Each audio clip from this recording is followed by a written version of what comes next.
Hello, beautiful people. How are all of you doing today? Chat, I am starting stream at a reasonable time, okay? And I don't know why you would ever imply otherwise.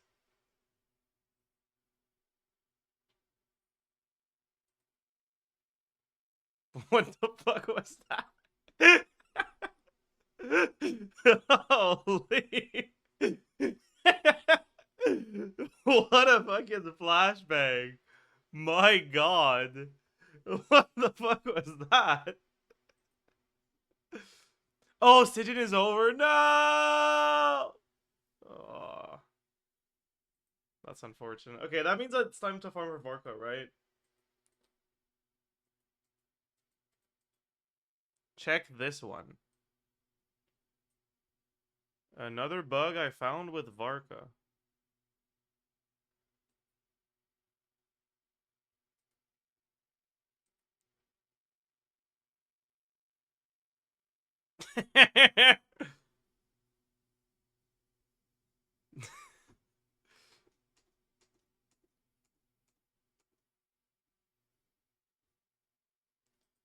He's too big, yeah.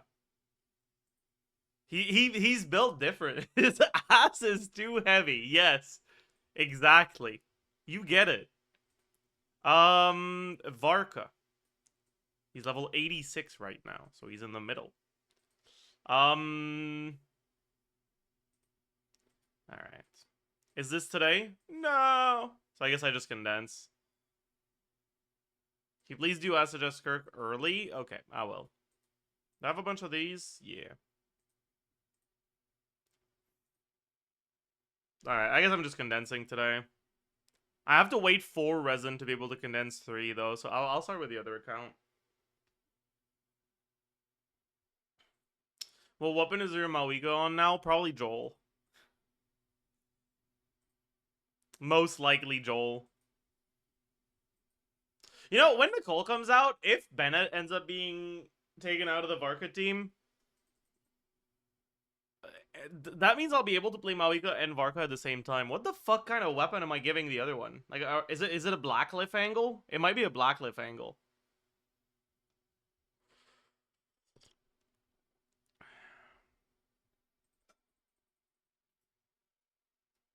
You should just call it Ask Zajef, SKIRK, and Escoffier, since half the questions will be about Escoffier anyways.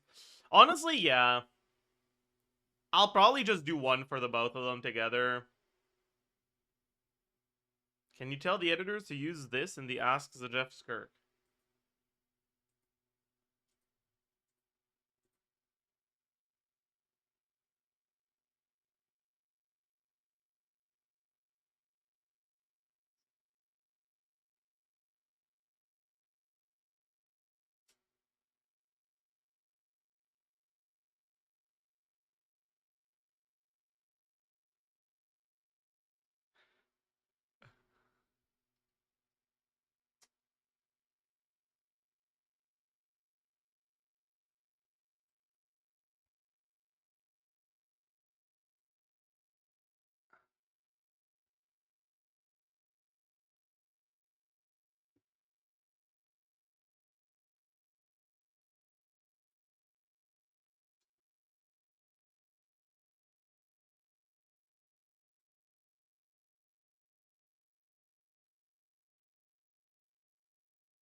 Okay. Next. What are we? Where are we? Where are we? Where am I spending my resin now? Books, so I can keep leveling my characters for IT, and pray and hope that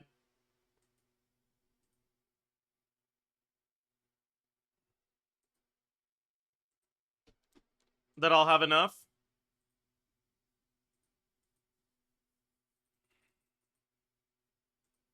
Okay, and I need to make that. I need to hit one more character to do lunar. Or maybe I just say fuck that and I give up on the lunar and I just do visionary this cycle.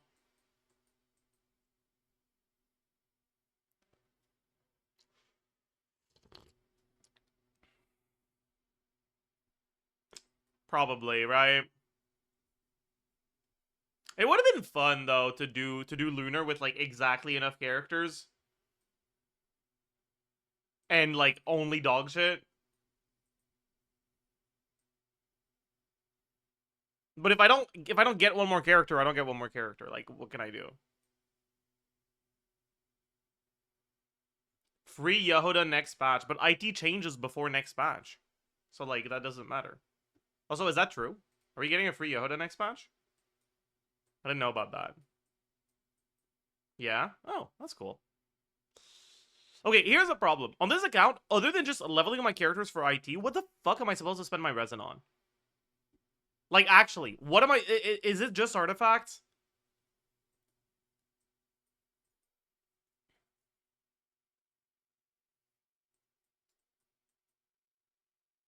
Switch Traveler to Animo? No, I'm one short, including Traveler.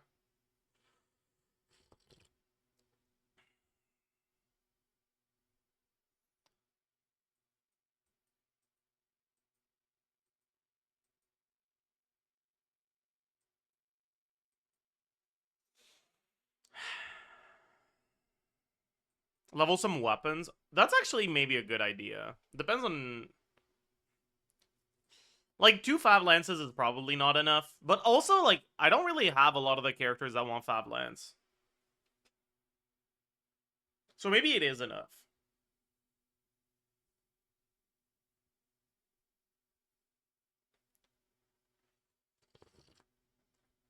And I should just refine it instead of leveling it. I should level my Fab Sword, actually. Is that today? No, it's not. Hmm.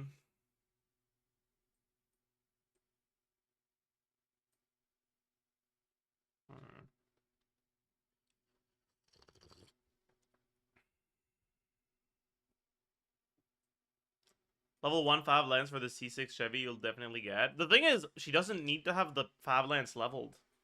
She doesn't care about the attack, she doesn't care about the ER. All she cares about is the refines. And even then, she doesn't need that many because she has so many hits.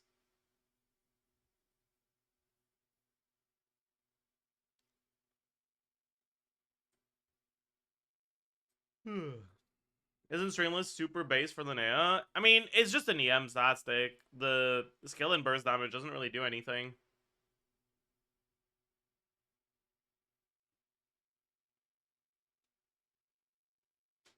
But it could be helpful for Fischl in the short term. Problem is, it's only R3. Is that really worth leveling? Probably. Maybe. Probably.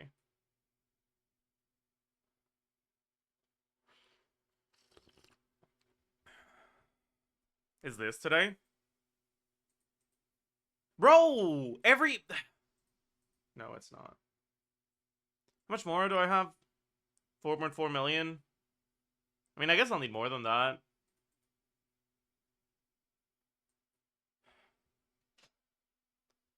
Just condense? I have 175 resin. I'm gonna condense and have 55 left.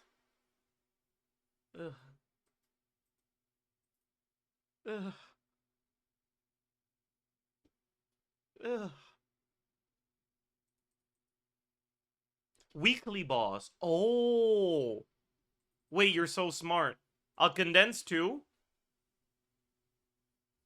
And I'll do a weekly boss.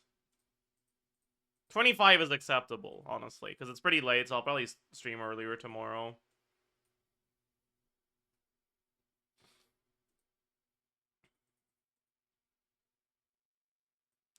Do you not do 3 weeklies every time? No, I'm too lazy. I always forget. It's also less fun than farming artifacts.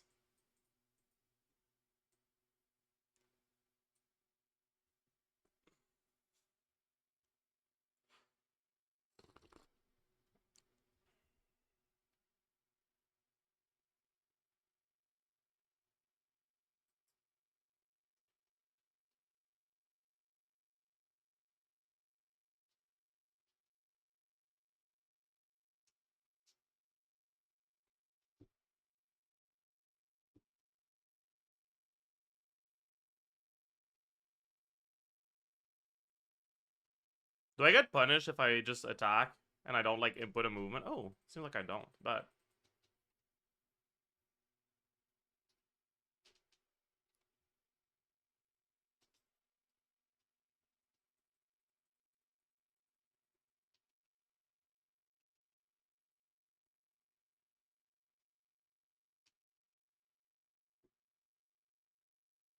nice. Were you farming Dottore? Don't you have enough mats for Bina already? Literally all of my characters whose skills and bursts matter are already like or whose talent levels matter are all maxed out on their talent levels. Like there is no one I can farm that would be helpful right now. Dottore is the most likely to be useful in the future. Because he's newer, so new characters are more likely to use him. And we get 3. Bet.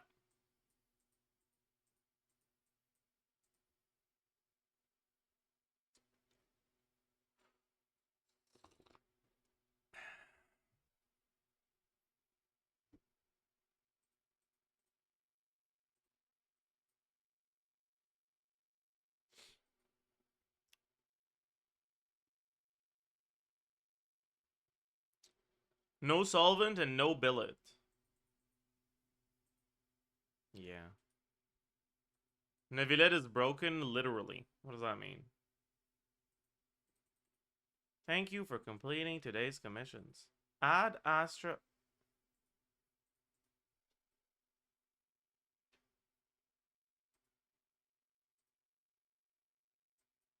What is this?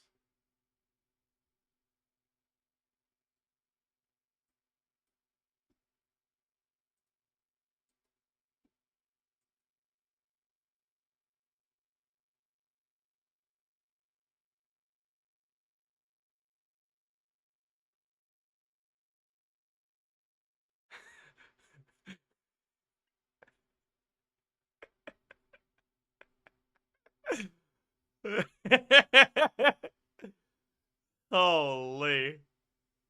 Wait, it stopped! No!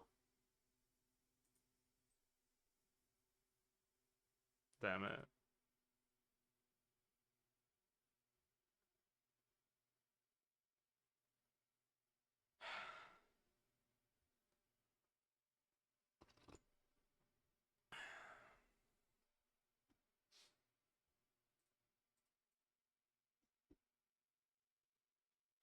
You know, one day I'll actually talk to this Yehuda that just keeps showing up every time I talk to Catherine. It's kind of fun to Donawall her, though. Like, yay or nay, Donawalling Yehuda is pretty fun. There is a right answer here, by the way. Yay? Okay, good. Good. She doesn't want to talk to you? I mean, yeah, that's fair. In other words, what you're telling me is that by ignoring her like this, I'm doing her a favor, and I'm being respectful and kind. Because I agree with that. That's true. That is what I'm doing.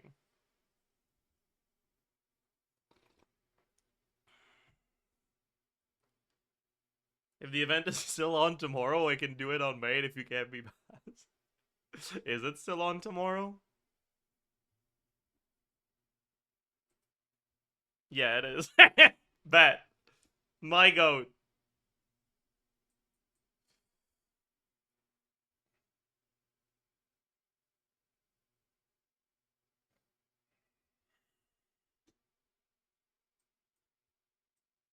You know, I'm gonna need to do the Stygian attempt on the other account soon. I don't want to because I know it's gonna fail, but like, ugh.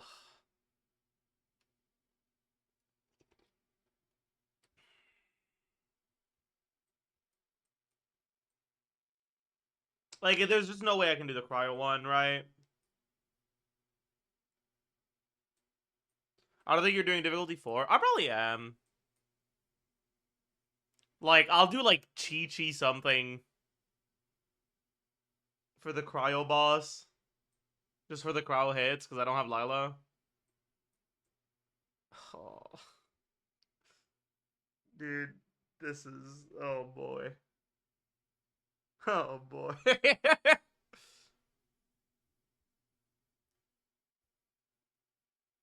But like, oh.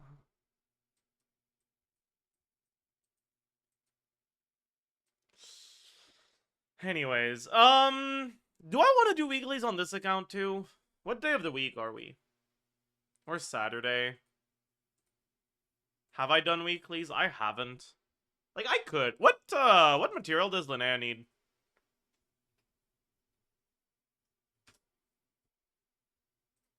She needs... Oh, she needs Elixir of the Heretic. Oh, so I should do this, yeah. Alright, but let's do that.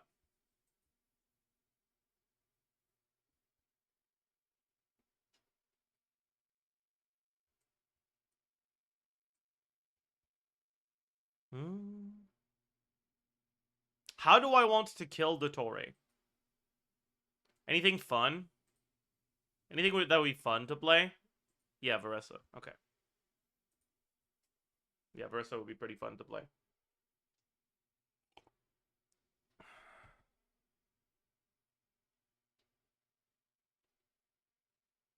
I got hit by the fucking... I don't want to talk about it, man.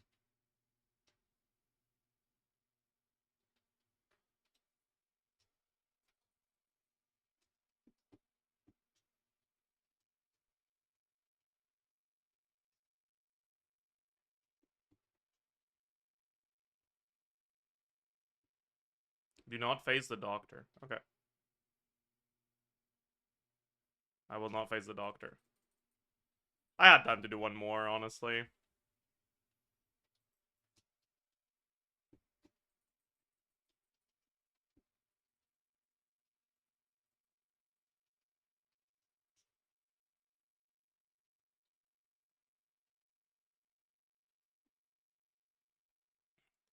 Touch the Trounce Blossom. See, I could just say these words again, and you guys are gonna say, "Huh," but I won't do it because I'm.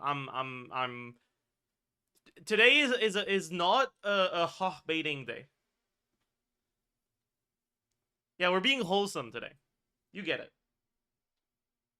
Oh, it's all like what? That's pretty good.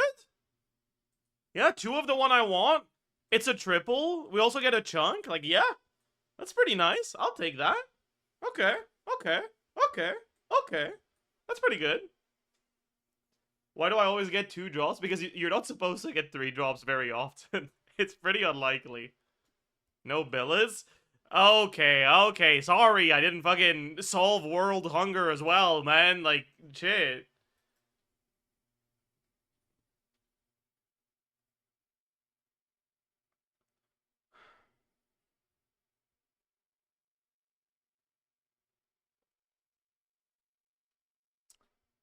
Anyways, should I do another weekly? I feel like there isn't another weekly I care about doing, is the thing, right? Because, like, I have a bunch of these. I guess I don't have a lot of queens. If I get a character that wants queens, I'm a little cooked.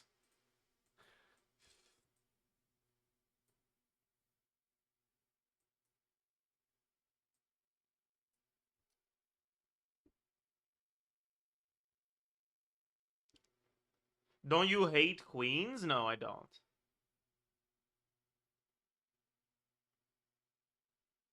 I just know better than to try to claim ownership over a queen. So own 0. That's just how it is here. I just, listen. If you want to fucking bring things back to the time where women were considered to be their father's possessions until they were their husbands, personally, I'm not for that. Okay, that's all it is. That's all it is. That's all it is. Okay, personally, I'm against that.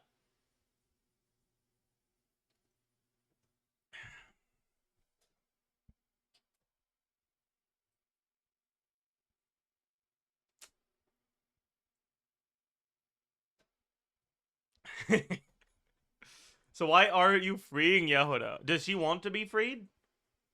She'll tell me if she does.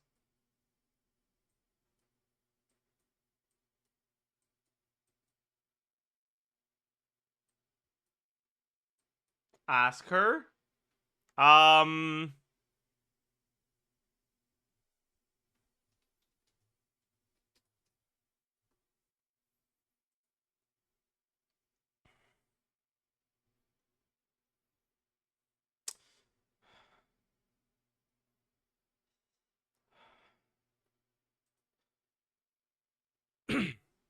hmm.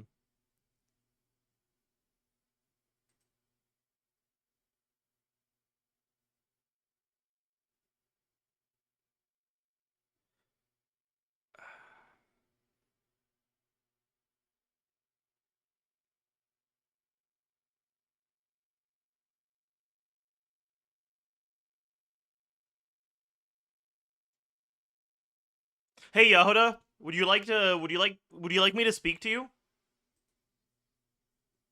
Fuck, sorry, I guess. My bad. See, this is why I was leaving her alone, okay? This is why I was leaving her alone. This is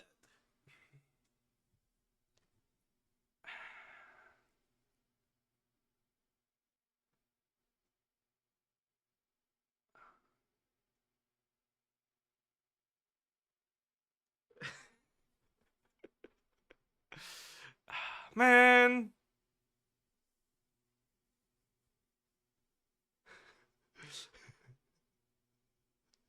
What'd you do to her for to get that answer? I don't know, man. I haven't done anything. The worst she can say is no. Oh.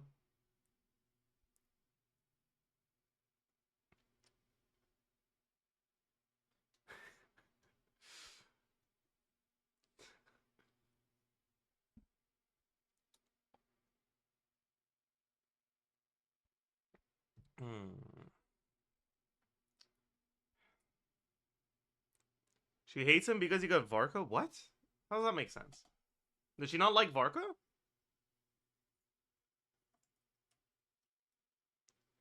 Does Yara have the, like, psychological capability of disliking someone, actually? I feel like she doesn't.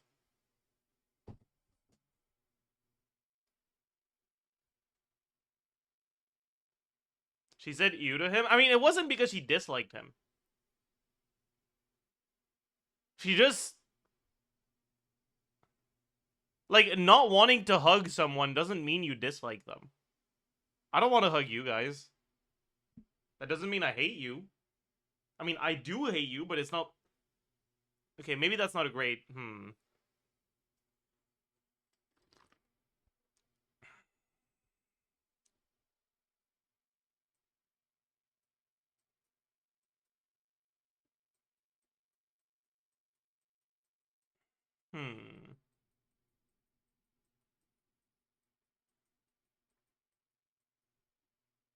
You're doing us a favor. Oh, okay, sorry, I guess.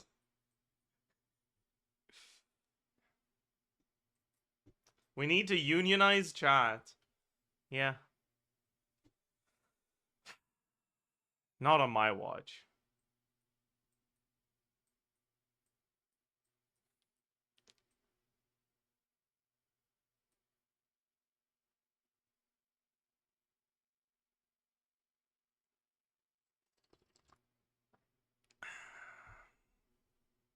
See, if okay, by the way, you guys want to know a really good union busting tactic, okay, that I came up with myself? All right, if chatters ever show interest in the prospect of unionizing, just say chat type glorp. Instant stop. Literally no one keeps talking about the unionizing project. Not a single chatter. Every single chatter completely cooked.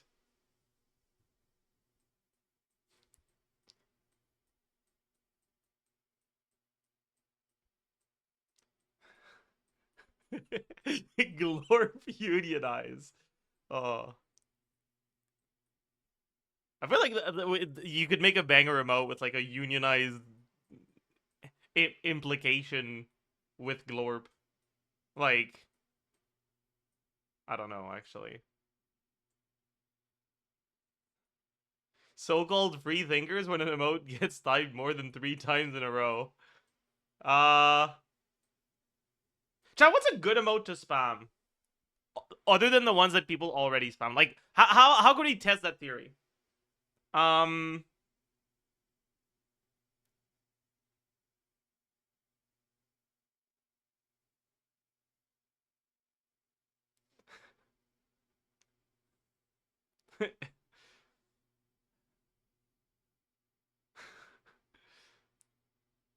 By the way, notice how no one's talking about unionizing anymore. Easy clap. Easy clap. Okay, where do I spend my resin though? I'm actually not sure. I kind of want to condense, and then I'll have 30 left. I guess that's fine, right? As long as I don't start stream too late tomorrow, I won't be overcapped.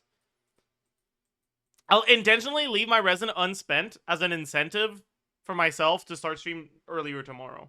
How's that?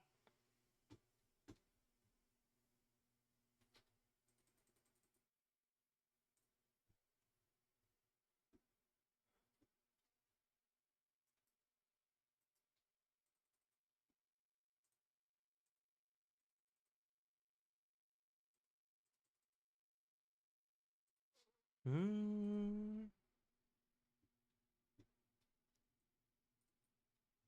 Hmm. Hmm. Do chills for the next Stygian? Nah. Nah. Who am I taking from this next, by the way? Daya? The thing? One of the two, probably? Yeah. Totally. By the way, chat, I wonder how many fucking, like, 1.0 players still have this event in their event page. I, I feel like it is just me, actually. Out of the people that actually play.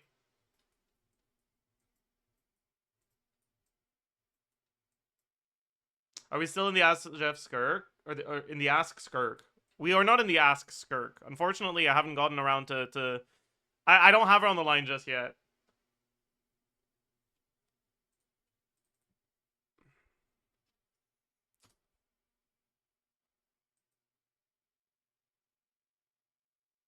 Um...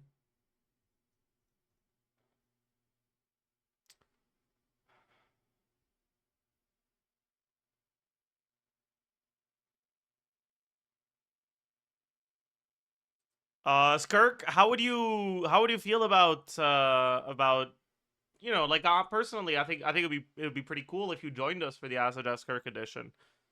I'm actually like I'm actually a fairly successful content creator, so maybe like you could get some. Oh, okay, sorry, my bad. Okay, sorry.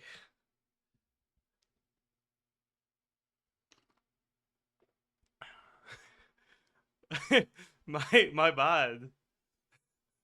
Shit. Um, I'm. Oh, okay.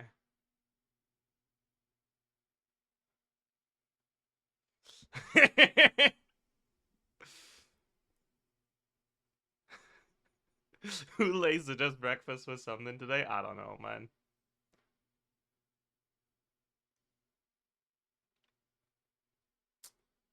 Anyways.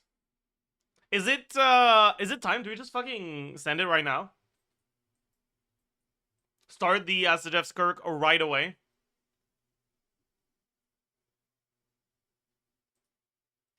Um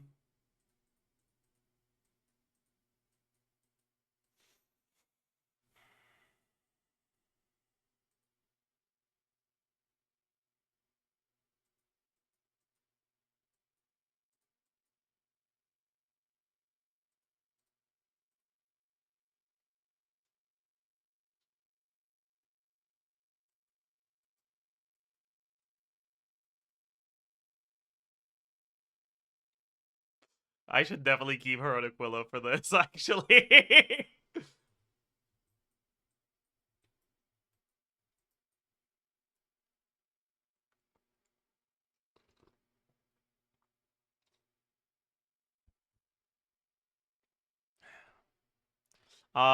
Should I make a community post? Maybe I shouldn't, honestly. How many people actually care about the community posts?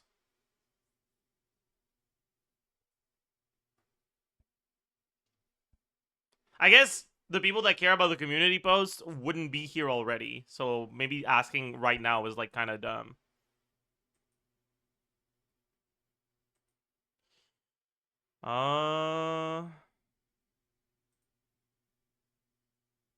You know, I haven't updated my YouTube description in 2 years. It still says I'm 24. That's crazy. Posts.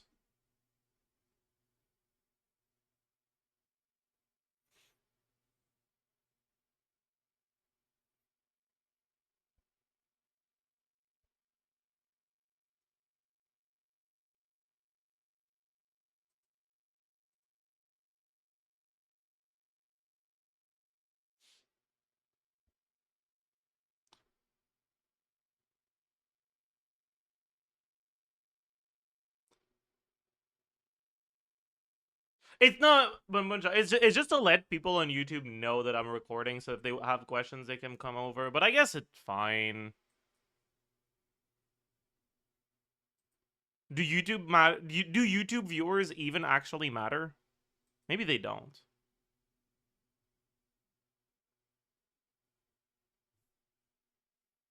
Thoughts?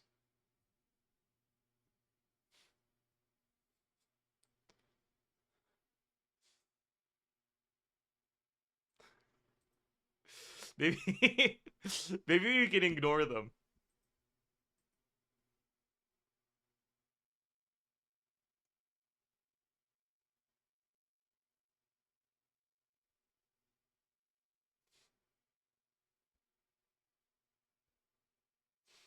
Anyways, fuck it. Let's just send it. You guys mods can send a notification on the server if they want, but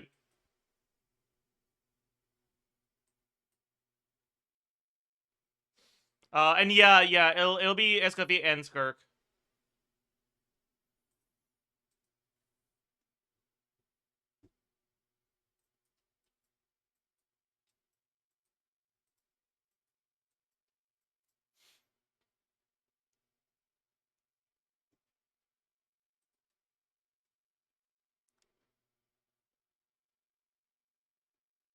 Hello, beautiful people, and welcome.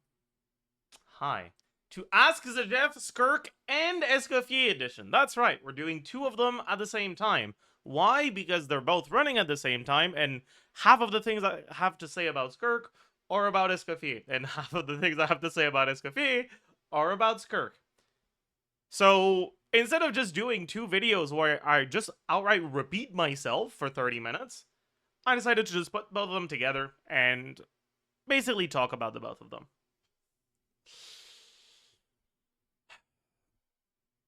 As usual, for the Ask Zajef, this is being recorded live on Twitch, just like every other video, but what we're doing is we go over just the character's overall place in the meta, how things have changed since their last rerun, and after that we take questions from chat, specific questions about the characters. So if you have any questions that you would like answered, you can feel free to come over to the Twitch channel, you know, follow me, and try to keep up. And let's get right into it. So, SKIRK is friendship 8. How is my SKIRK only friendship 8, actually? Wait, what?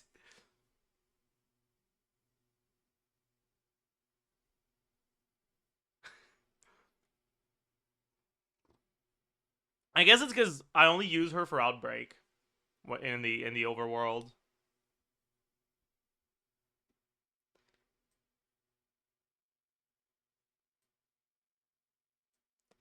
And unfortunately, you don't gain friendship XP in Miliantra. Okay, yeah, that explains it, actually. Anyways. SKIRK is currently the best freeze carry, the best cryo carry in the game. And when she came out, the landscape of the meta was there was Mawika and there was the rest. And SKIRK was a character that was closer to Mawika than she was to the rest. At the time, the Mawika combo optimization was a bit less widespread. It was a bit less well known. And so a lot of people, myself included, like on SKIRK release, were underestimating the non-melt Mawika teams. And because melt Mawika teams are fairly easy to counter by just having enemies that don't allow you to melt very easily, having enemies that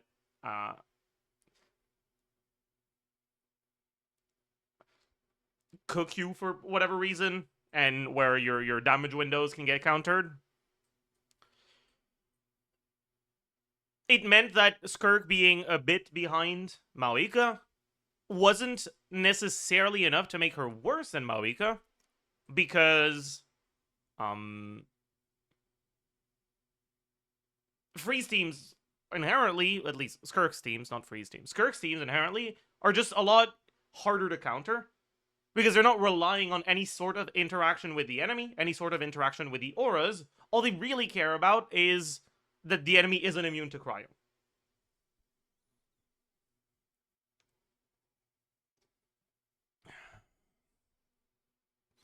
With people realizing the strength of the Mawika combos, Overload Mawika is still just better than SKIRK for powering through just DPS checks that doesn't have a outright counter, that doesn't have an outright immunity to the element. But it's also a lot harder to play. So, all of this to say, when SKIRK was released, when she came out the first time, she was pretty clearly in the best two carries in the game, in the best two teams in the game, and she also didn't necessarily have overlap with Mawika in terms of team building. SKIRK's passives that prevent her from using non-cryo or hydro characters mean that the only character in Mawika teams that SKIRK was competing for is Citlali. And because Citlali doesn't shred cryo, she only shreds hydro and pyro, as much as she could very well still be a good unit in SKIRK teams, she's not as important. She's not as meaningful of an upgrade. She's not even necessarily the best choice. So you were left with two teams that were very easy to run together, right, alongside one another, without any overlap in units. And at the time, if you were someone who wanted to have the strongest possible account at C0 or 0 level investment, getting a Mawika team and a SKIRK team was pretty much the best way you could go about doing that.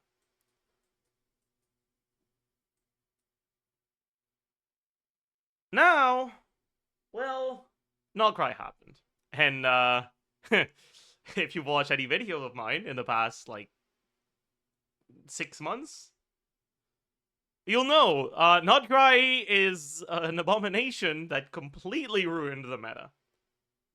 Almost every new character, sorry Varka, has, like, effectively either significantly solidified the DPS ceiling by bringing a bunch of other characters close to it, or just raised it altogether.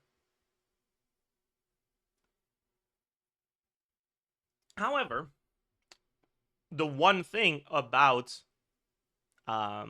Nogcry is that as much as we've gotten 3 actual proper archetypes, right, with Lunar Charge, Lunar Crystallize, and Lunar Bloom, we only have one Columbina, which means that if you want a very powerful Lunar team, only one of them is going to have Columbina, which means that the other 2 that don't have Columbina will inherently be a lot weaker. That means that if you're still trying to have the strongest 3 teams at C0 or 0 level investment, SKIRK is definitely still in the running. Even though her teams are, I would say, pretty clearly weaker as a whole than the lunar teams are, and when they're like fully complete.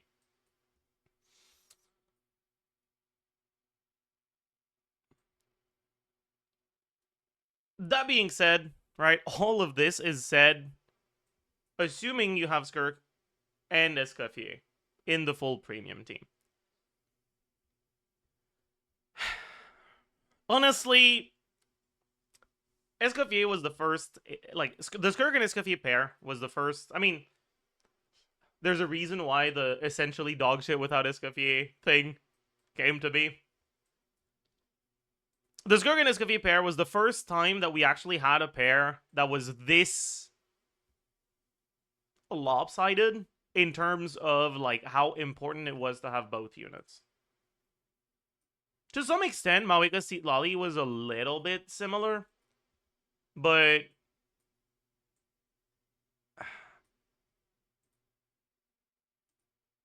it before Aeon Son, the best last slot in Mawika teams, assuming you're not doing weird cryo infusion with sucrose bullshit, was Shilonen. And with Shilonen, Seatlali's value is a little bit lowered because you already get shred from Shilonen, and the first source of shred that you have is way more valuable than any other source of shred. So it lowers the value of Seatlali shred, which meant that the gap between the Mawika teams with Seatlali and the other cryo options on Mawika release wasn't actually that insanely big. Seatlali was more of a quality of life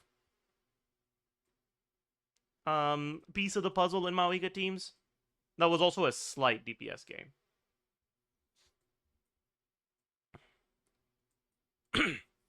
With Aeon Son, Seatlali became a bit better, because if you're doing Mawika Aeon Son, which is stronger than Mawika Shilonen, you don't have any shred. And then the 20 shred from Seatlali, which isn't that much shred, but again, right, the first points of shred that you get are way more valuable than anything after that. So that 20 becomes comparatively much more impactful. And then Seatlali became a bit better, but then also, as people figured out the power of the min-max overload combos, it made the Seatlali reliance a lot lower. Nowadays, I would say that Mawika R1 in Overload is significantly more powerful than Mawika with Serpent Spine with Seatlali.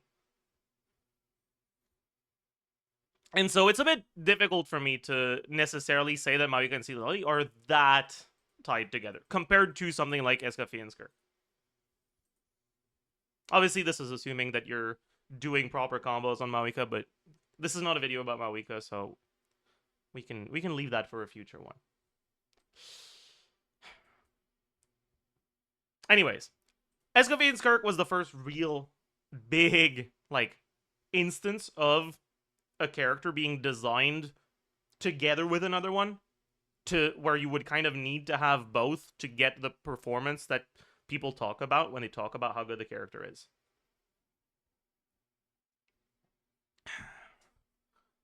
And on top of that, unlike the lunar teams where they released the carry and the dedicated support before they released the non-dedicated support, that was just the Hydra unit that you put in the teams, right?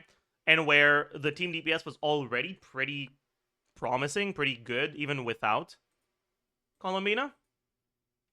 With SKIRK, the teams were balanced around Farina. Escoffier is a character that was given healing, and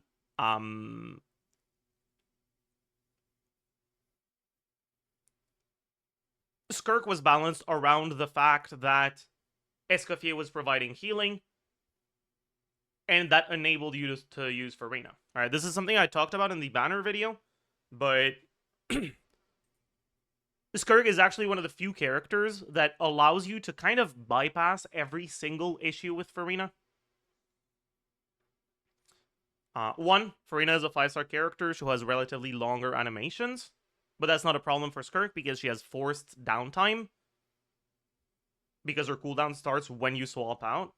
So you're always basically forced to go through 3 characters' full animations anyways. If you were to use 4-star characters, very often you swap back to SKIRK and the skill is still on cooldown.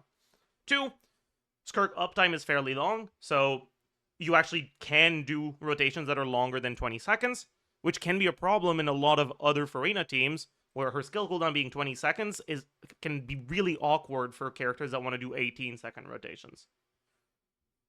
3, I don't remember if this is the third point. I remember I talked about 3 points. I don't remember if I talked about this one. Farina's application is a little bit inconsistent throughout the uptime, but that doesn't matter because for SKIRK, you don't care about when the freeze happens, you just care about triggering it somewhat consistently.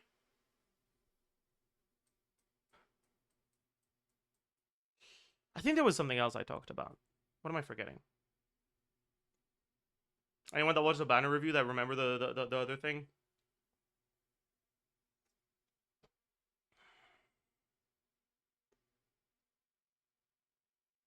It's not out? Oh, anyone that was here when I recorded the banner review that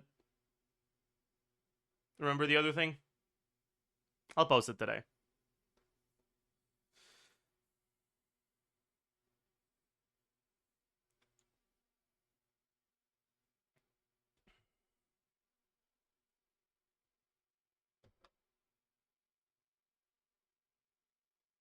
Whatever, it doesn't matter.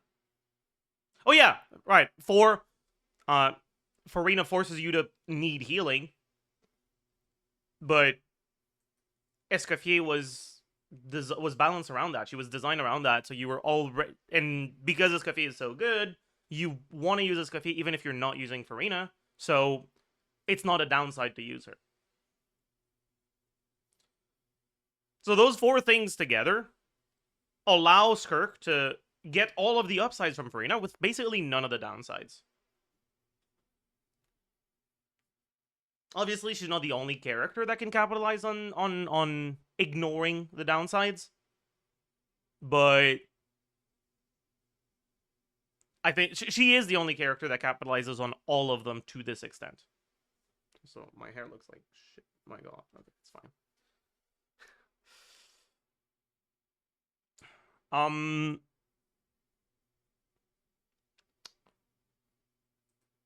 Yeah.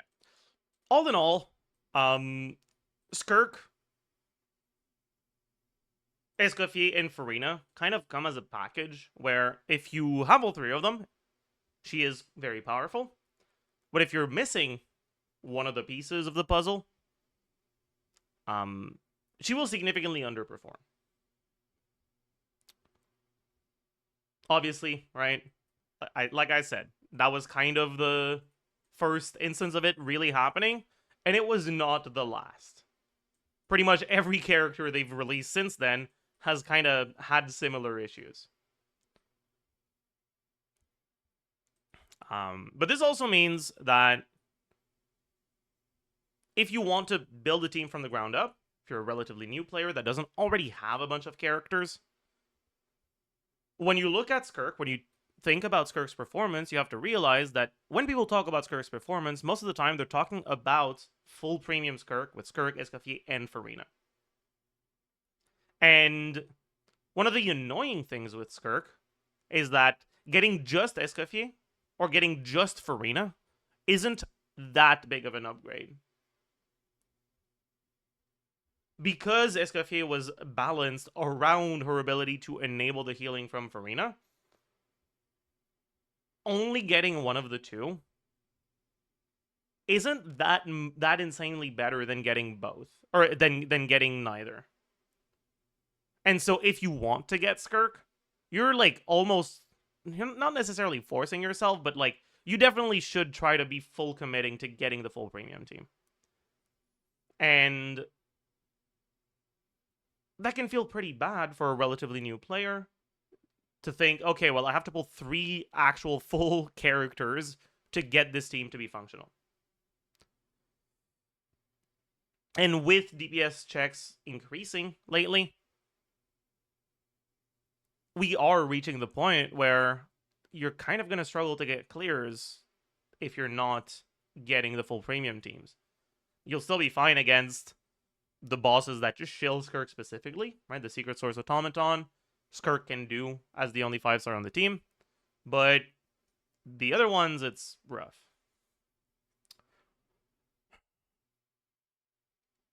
There is actually something that is fairly interesting here, which is that SKIRK has a pretty good signature weapon. And because Escoffier and Farina individually don't do that much for SKIRK, if you can only get 2 5-stars, you're with the amount of primos that you have, if you don't have Farina and you're going into this rerun banner with SKIRK and Escoffier, you will probably end up with a stronger SKIRK getting SKIRK plus Azure Light than getting SKIRK plus Escoffier. Because, like I said, a lot of Escoffier's value hinges on you having Farina.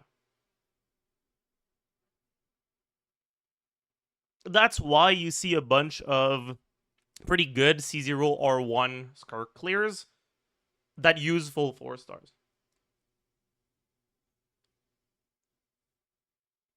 If you can get 2 5-stars, I think you're slightly better off with Escoffier plus Farina than like than R1 plus Escoffier or C1 R1, but it's pretty close all around.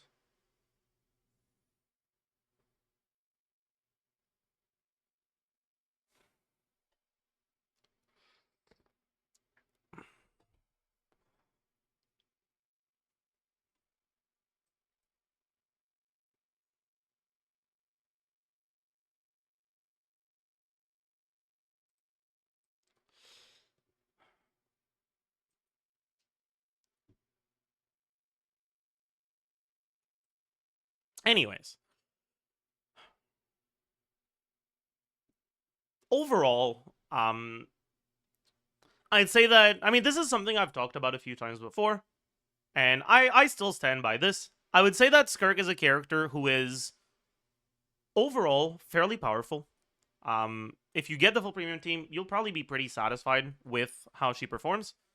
However, she's not a character that I tend to feel too inclined to recommend to new players, because our full premium team requires so many characters, and if you're going to be pulling 3 characters from the ground up,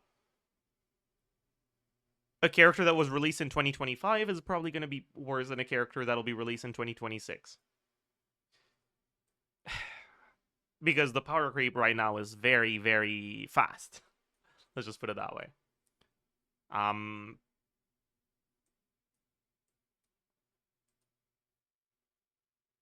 Yeah, sorry, Varka. But if you already have Farina, then that changes things. Because you only need to get 2 characters in order to get the full premium SKIRK team. And Escoffier is a character that's also relatively valuable to have in general. Because if there's ever other Hydro or Cryo characters that want to be played in freeze teams, she's pretty good. And if you want to play Escoffier outside of freeze teams, she's also pretty good. One pretty funny thing is that SKIRK is also often competitive for the best character, at least one of the best characters available, even in some non-freeze teams. I remember looking at some quick swap SKIRK Arlecchino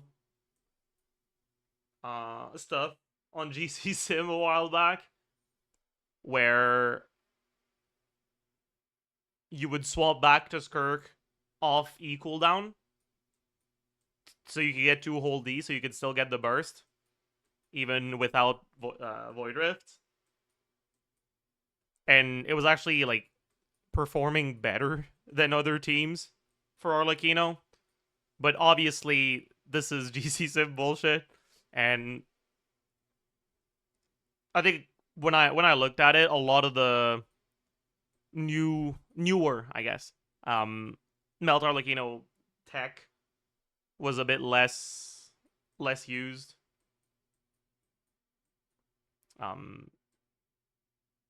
But just the fact that she can be used here, I think, is very funny. But even outside of melt teams, take Varka for example. My best performing double cryo team with Varka uses SKIRK. Right? Because I don't have Shenhe. And even if I did, it wouldn't be all that big of a gap. Because just SKIRK burst damage is kind of, even with only 2 cryo characters on the team, enough to provide more value than a lot of other cryo characters here that you could use here. I think it's pretty funny, but it's not really the most meaningful thing, because that's not really how I would recommend you play SKIRK if you're going out of your way to pull for her. But it is a pretty funny thing. Anyways, that's pretty much it for her place in the meta right now. Overall, she is still performing quite well in Stygian. You still have some relatively low-cost dire clears performed with SKIRK. You still have some consistent C0 or 0 fearless clears pretty much every Stygian with SKIRK. On some Stygians, it's a bit harder, right? The requirement for your gear quality and your gameplay quality, I suppose, are a lot higher.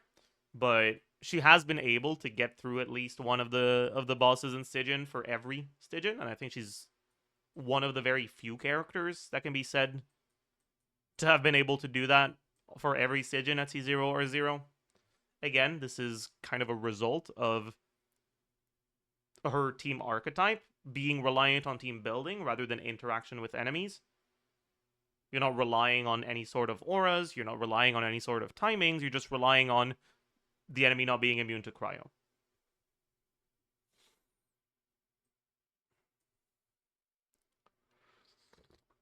And that paired with relatively strong output, right? Like, compared to the most recent Lunar things, she fall behind a little bit. But honestly, everything does. And it's not like she's that far behind. If you've watched my dummy video where I went through the teams on my account, you'll know that for me, SKIRK is in like the mid-range of how well characters perform on my account. I've got characters performing upwards of 170-ish. And SKIRK is performing around 130 to 140k DPS.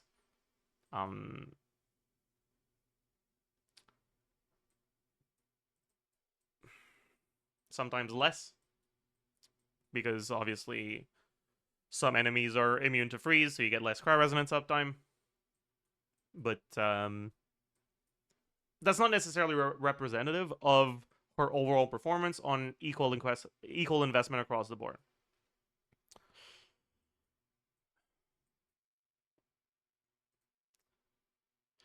Escoffier, because I'm pretty much done with SKIRK's place in the meta. We can talk about Escoffier with SKIRK and like outside of SKIRK. With SKIRK, pretty much everything I said about SKIRK applies to Escoffier as well.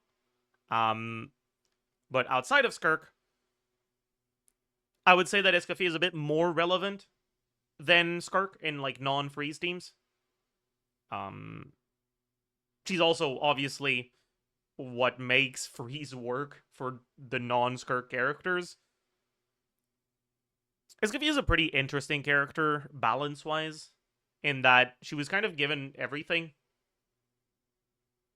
She was given damage, she was given healing, she was given buffs or debuffs. Debuffs and for enemies and buffs for the team are the same thing in Genshin, because you're never really in situations where a debuff or a buff would function differently. Right? We don't really have the sort of multi-wave content where debuffs and buffs are different, and even if we did, Escoffier's debuff reapplies off-field, so it doesn't matter, right? It's basically a buff. It's the same thing.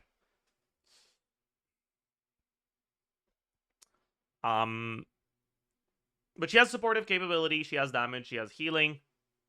She kind of does everything. The quote-unquote balance for SKIRK is coming from the fact that, well, with the wave of power creep, off-fielders that do damage need to be doing enough levels of damage for that to actually be a very meaningful part of the team. This is why, when you look at those low-cost SKIRK clears, very often you'll see SKIRK on a support set rather than a damage set. Because going all in on SKIRK damage at high gear investment tends to actually outperform. It won't necessarily outperform. You might have an insane golden troop set, but it can.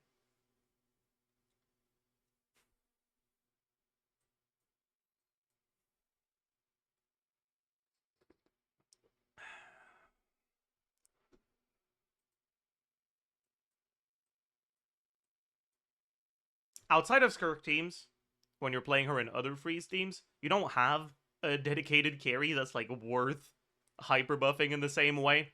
So support set SKIRK is kind of not really a consideration unless you're C6 Risley or some shit. And then her damage becomes a bit more meaningful. And at that point, she's a bit more balanced around the fact that in order to burst every rotation so that you can get the fanfare you want from Farina, you need to build ER. And even in double and even in triple cryo teams, it'll be difficult to get away without building ER. On top of that, with Stygian making you start with no energy, having exactly enough ER to burst every rotation feels uncomfortable. Because getting your first burst is harder than getting the burst after that. So it tends to feel very nice to have more ER than you actually need.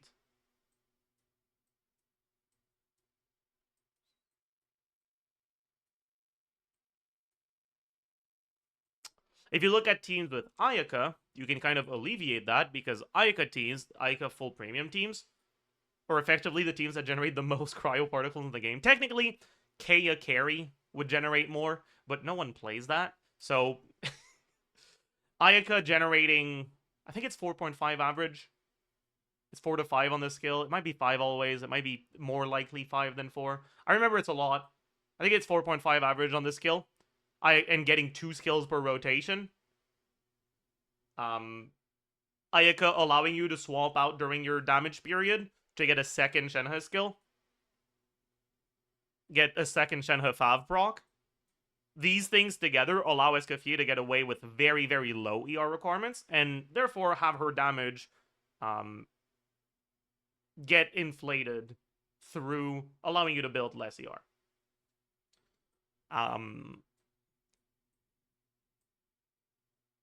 This is part of why I consider the Ayaka freeze teams to be better than the other non-SKIRK freeze teams. Because Ayaka's just better at supporting SKIRK. Which is very funny to say, but yeah.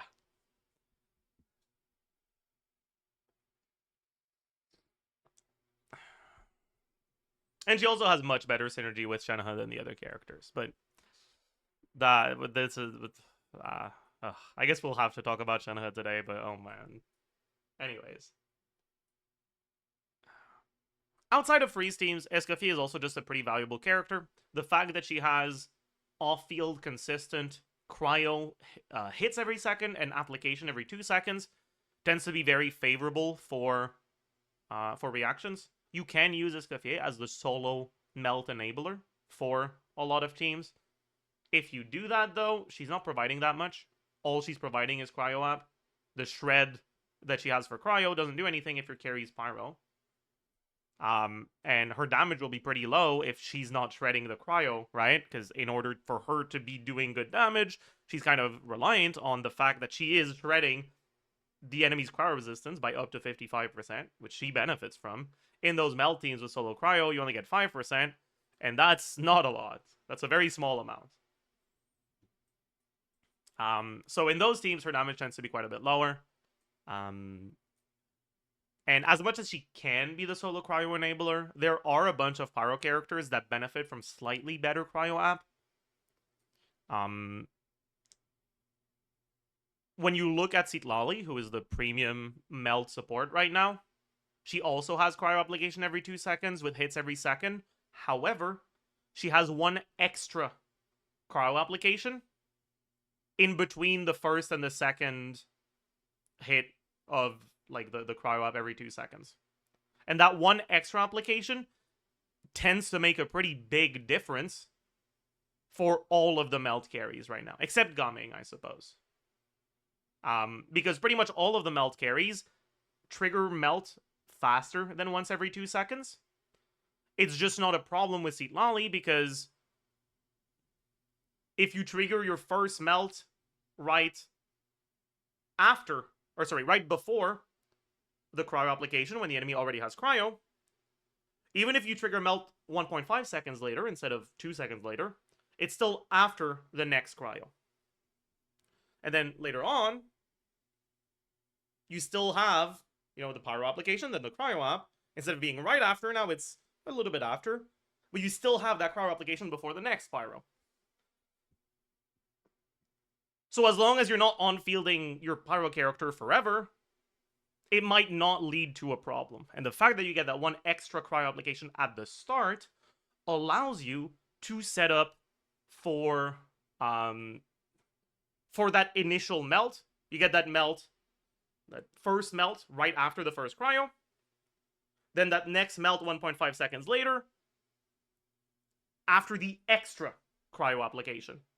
And after that, you're right before the next non-extra cryo application. All of this to say, just that one extra cryo application that happens not too long after Citlali's burst is enough to allow Citlali to let you melt characters that hit faster than every 2 seconds. And Escoffier does not have that. And so very often, if you want to play melt teams with Escoffier, you will have to intentionally slow down your melts.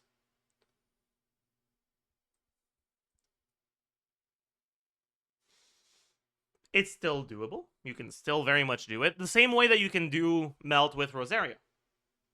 But you have less flexibility in your rotations and in your combos. That being said, that extra cryo application, or that cryo application, because it's so consistent, and because it's not burst reliant, feels pretty good to use alongside another cryo. Lately I've been a lot more, I don't know if the right word is optimistic, not necessarily optimistic, but just a lot more positive on the double cryo meld teams. Because, as it turns out, Cryo Resonance is, like, by far the best Resonance. 15 crit rate. I guess Geo Resonance is better if you have no Shred, but just in terms of stats provided, almost unconditionally, 15% crit rate is just so many stats. My god.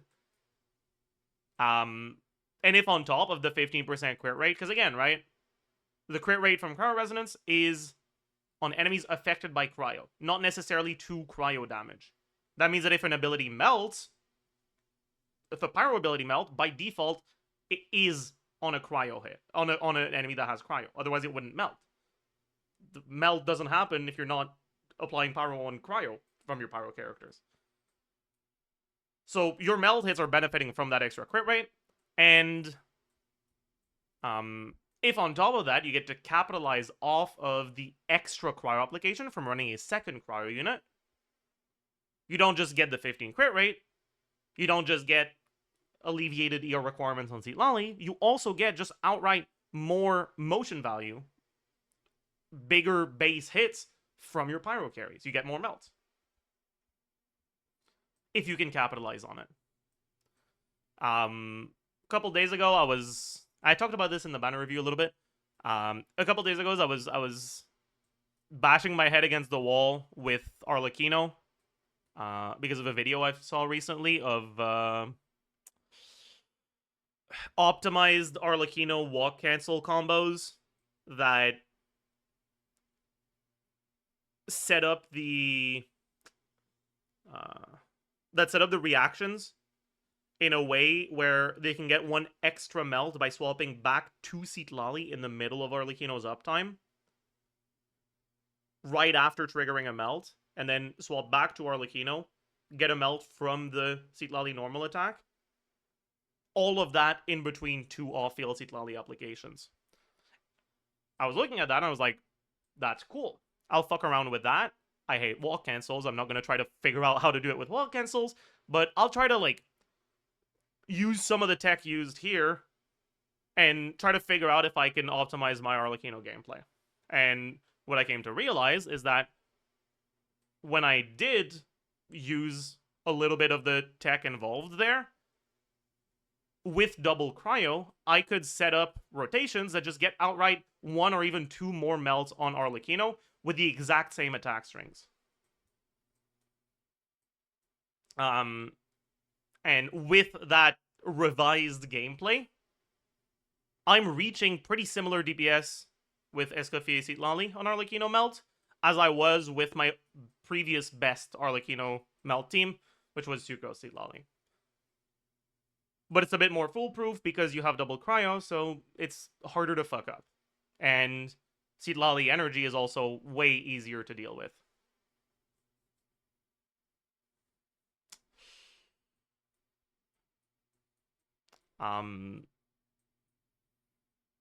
All of this to say, I don't think Escoffier is, like, necessarily broken for any of this, but she does have value here. And I didn't really look at it too much with Mawika.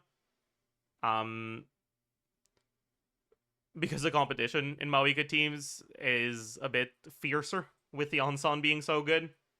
But if I were to actually figure out some proper combos with it, I'm sure I could get something that's not too far behind. I would fully expect to be able to get results that are slightly ahead of Shilonen with Escoffier. That being said, I would say that in Mawika teams, the quality of life from Shilonen is also just as meaningful, if not more meaningful, than the quality of life from having the more foolproof cryo application.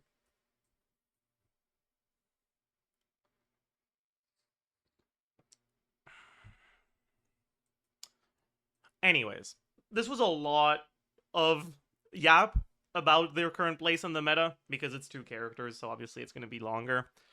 But that's basically it. Overall, both of these characters are fairly strong. Escoffier is a bit more versatile in terms of team building, but if you are using SKIRK, her versatility doesn't really matter because she's very tied to Escoffier. You'll be using both of them together. In terms of pull value, like I said, if you're planning on building full premium with SKIRK, you can get her, and she's a fairly valuable pull. If you're not, I don't recommend her.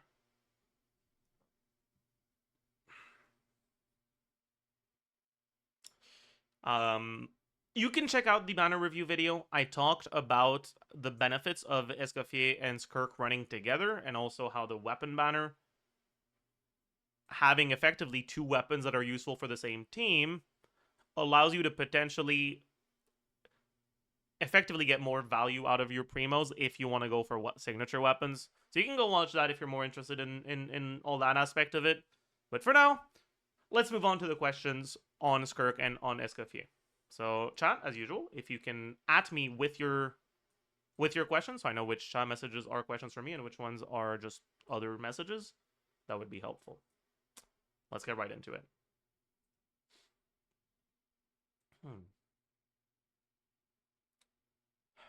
Okay. I have... Wait. There was a message. I fucking missed it because chat was moving. Okay. If I have attack speed buffs from Mika/Dahlia or SKIRK's advanced combos still worth doing, what combo would be the best? Okay, so before we actually talk about how attack speed affects it, we should talk about SKIRK combos.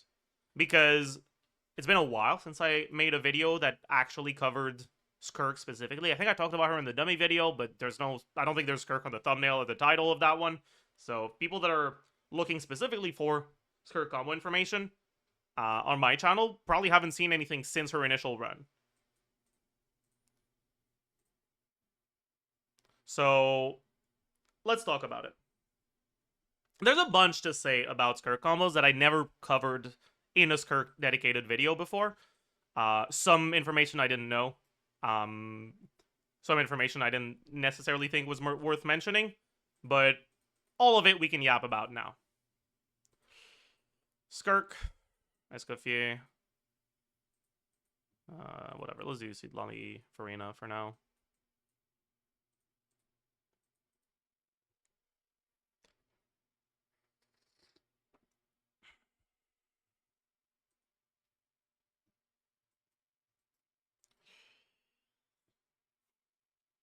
So, first important thing for SKIRK.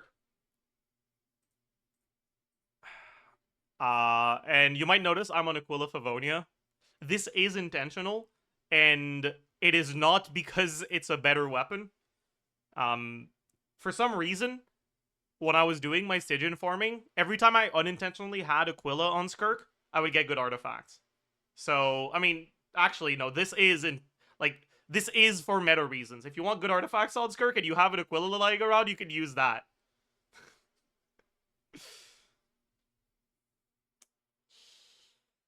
Anyways, the first thing I want to talk about is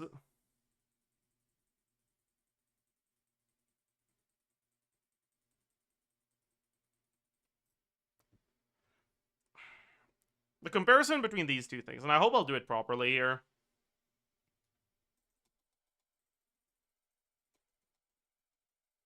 No, I kind of didn't pop off very well. Okay. Okay.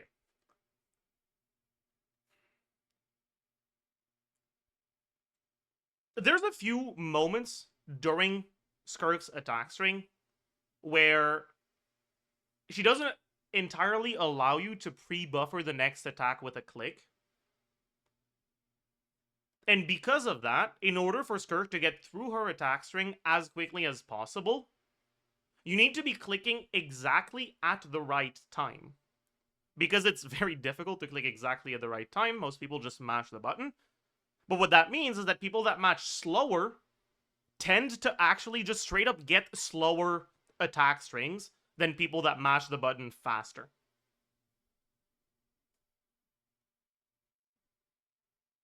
That's the first, like, factor that can make a lot of the SKIRK combo optimization a pain in the ass.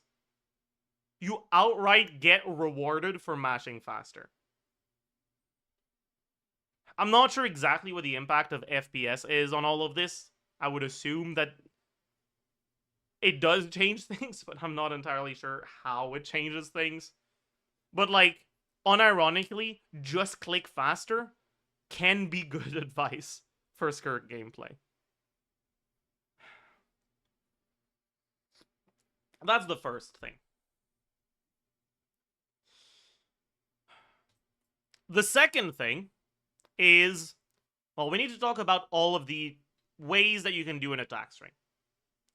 So, for the sake of all of this, let me just quickly go through the nomenclature. Is that how you say it? I think so. If I say N1, it means one normal attack. If I say N2, it's a string of the first two normal attacks, N3, first three, and so on and so forth. When I say D, it's for a dash. If I say W, it's for walk. And the Q is the burst. For that, like, that's the burst is on the Q button for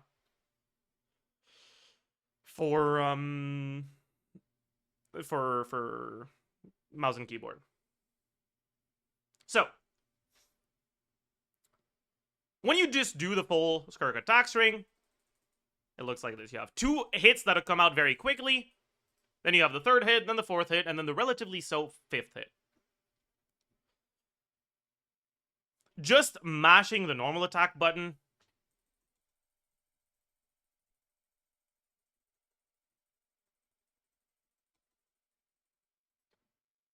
is honestly not a bad attack string. We'll go over the better attack strings, but one thing I want to make very clear here is that if you're not gonna be putting a lot of effort into making your combos very, very good and to getting really good at them, it is very possible that trying to do combos will lead to a DPS loss. A lot of the minor optimization you can do on SKIRK combos is not quite frame perfect, but because you have to do them so many times throughout your uptime, if you're 2-3 frame late on one combo, it's fine.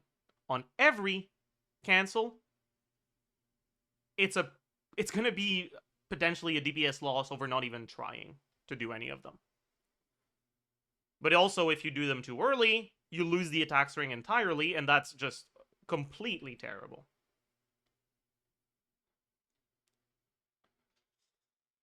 Now, what are the good attack strings for SKIRK? We've already talked about how the N5 attack string is pretty decent. There is a way to get a slightly better attack string just by still doing N5. And it's to dash at the end. If you dash right as your N5 hits, the dash animation is slightly shorter than the end lag of the 5th hit.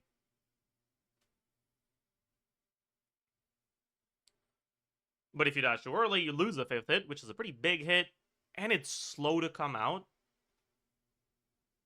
So it's a pretty big DPS loss. This is what I would say is the first level of SKIRK combo optimization, is to just start dashing after your 5th hit.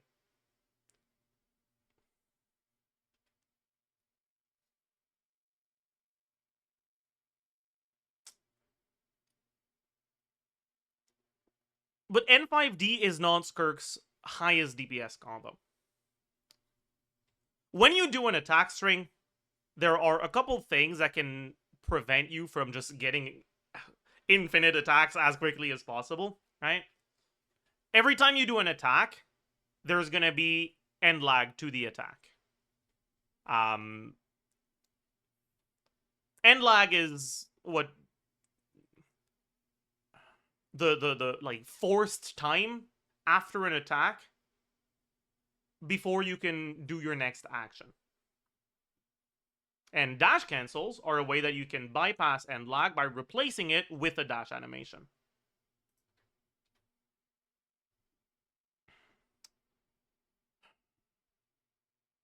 But there's also different types of end lag.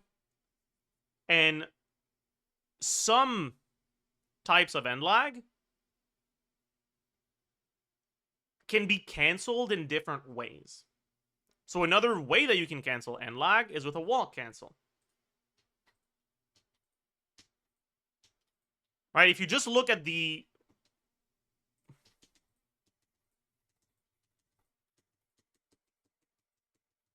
I'm not doing as fast as possible here, but you can do walk cancels, basically.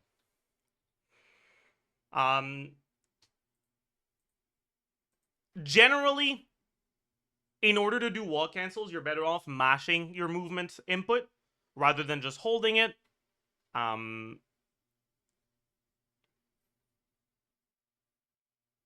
Because sometimes when you hold it, it doesn't actually fully cancel the string, even if you walk for a little bit.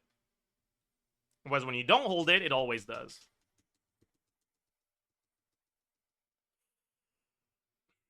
For SKIRK, the best attack string that she has as a whole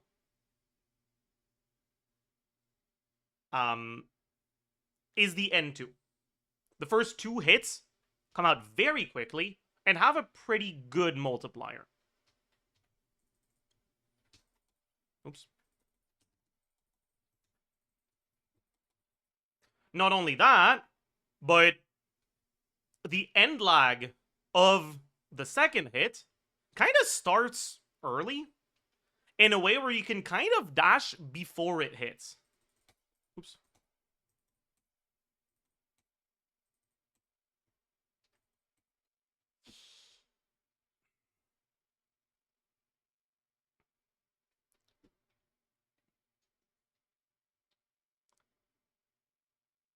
as long as the animation properly goes through. This leads to her best combo, like I said, just being N2D. Because again, right?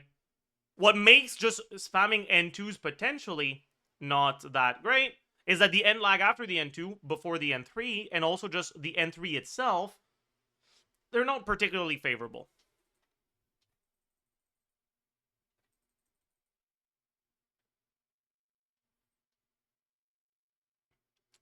Which means that SKIRK's best combo, SKIRK's best attack string is N2 and then dash cancel.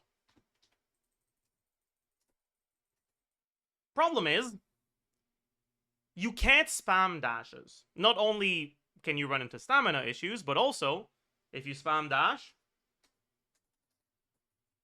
you can only get 2 in a row. Because dash has cooldown. You can only get 2 dashes in a row before it goes on cooldown. That means that as good as N2D is as an attack string, you can't just spam it for the whole duration of her uptime. Because of that, if you want to do the optimal attack string with the N2D, you have to do something else while you're on dash cooldown. And SKIRK's optimized combos rely on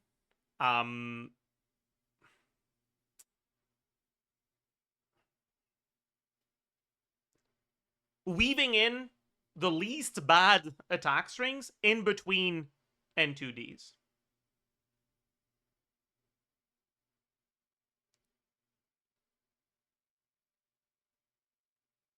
They also rely on weaving in relatively shorter attack strings. So the next level of SKIRK combos, I guess, is spamming N2D, and then when your dash is on cooldown, doing something else. The first one here is going to be N2D, N2D, N2Q, N2D, N2D, N2, and then you have to do something else. But your first dash cooldown, you can bypass by using her burst. Right? You want to use her burst to absorb the Void Whiffs anyways. A lot of people do it at the very start. You don't need to. The burst doesn't last for the whole skill duration anyways. It only lasts for, I think it was 10 attacks. So you don't need to use it early. Or at the start, you just need to use it early enough that you're not losing value. You're not swapping out while you still have some attacks to buff. 20? Was it 20?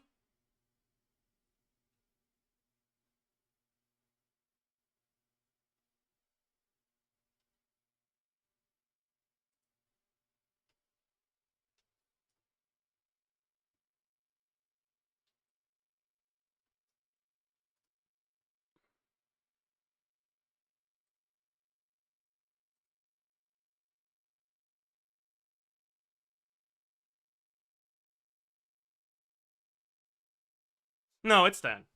It's 10. Okay.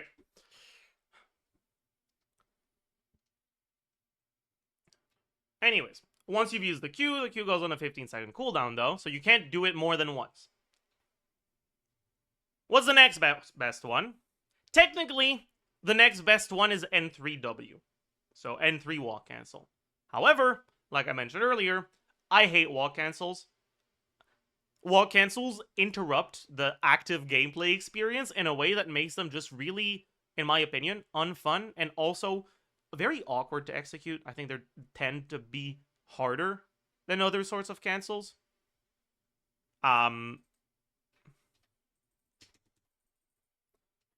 The N2 walk cancel is pretty bad though because the end lag of the N2 is so long. And so, from what I understand, the best walk cancel is N2-3. If you're just doing walk cancels. But that means that if you want the shortest possible attack string that you can do while your dash is on cooldown, and again, you do a shorter attack string, not necessarily because it's more DPS to do a shorter attack string, but because it allows you to get back to your high DPS attack string of N2D more quickly if the non-N2D attack string you do is shorter. N3W, I don't recommend doing. And the alternative that you have here is just N5D. So once you've done N2D, N2D, N2Q, you can do N2D, N2D, N5D, and then N2D. After that, because the dash you did after the N5 is also a dash, you can only do one N2D. And what comes after, your Serpent Subtlety will basically be out at that point. Almost be out. And so the next attack string that you do will either be interrupted, be cut short, or will need to have a charge attack in order to absorb the Void Rifts you've generated, so you can keep going. And again, right, what's going to happen here is after the N5D, you do N2D, and after that N2D, right, you do N2C. And then you keep spamming N2D again. If you execute that perfectly, you're supposed to be able to get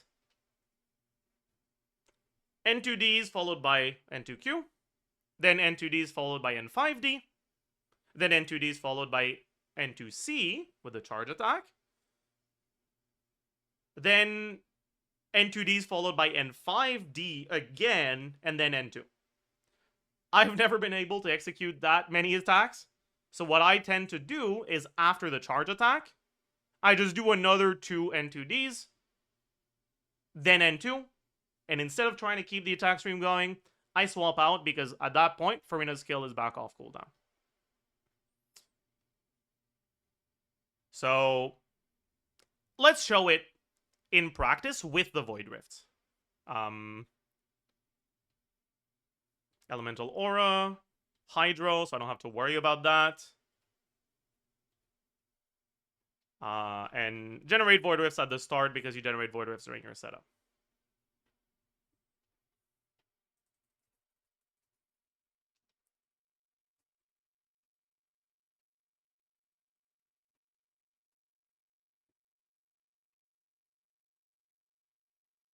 This is generally the combo that I tend to do when I'm trying hard on doing the N2D combos. I think I fucked it up there. I did the Q too early. But at the very least, the list of inputs should be the right one.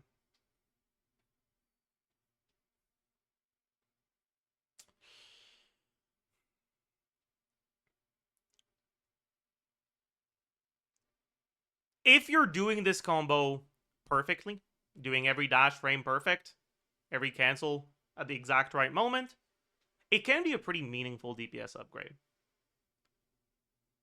However, I can't do it perfectly. I can't do it anywhere close to perfectly. For me, it tends to be, I think it was around a 5% DPS upgrade when I lock in. And there's another combo on SKIRK that is, in my eyes, much easier. That gets me also around a 5% DPS increase that I tend to prefer. But it's a combo that uses a mechanic on SKIRK that is a little bit less well known. So, one thing that a lot of people don't know is that when you're playing SKIRK, if you input a charge attack before your skill runs out, but the charge attack hits the enemy after the skill runs out, the cryo, or the attack will still have the cryo. It will still have the skill buff, but you won't be during your skill anymore. Now, SKIRK's Serpent Subtlety gets cleared, gets completely wiped to 0 at the end of her skill, but if you input a charge attack, like this, you can absorb the Void Rifts after you lose the Serpent Subtlety, and therefore end up with the Serpent Subtlety from the absorbed Void Rifts ready for the next rotation. And if you do that, it allows you to go through more attacks before you need to charge attack. In other words, instead of doing the charge attack during the uptime, which eats into the time you can spend, you can do it after the uptime, which doesn't eat into the time you can spend. If you're doing that, let me make sure I start with some Void Rifts on the field that you would get during your setup. It allows you to do N2Q and then still have enough time for 4 full N5D strings. And then also enough time for an N2 after that. And if you repeat that, if you like chain that together by finishing with a charge attack that again absorbs Void Rifts after your skill is over, you end up with an attack string that kind of cheats by allowing you to capitalize on the uptime in a slightly more optimized manner. Because the charge attack is just so bad compared to her other strings, so if you can do it after instead of in the middle, it's nice. So this is the string.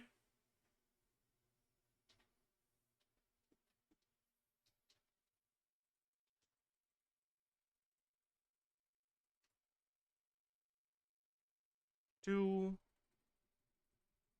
3, 4. I fucked it up because I got an FPS drop. I love that. It's fine, it's fine, it's fine, it's fine. Everything is fine. I love getting FPS drops when playing SKIRK. It's amazing. Now that's another thing, by the way, that is very annoying. Because the inputs need to be done on the right frame, sometimes if you get FPS drops, it makes your combos outright impossible. So that's great. That's very fun.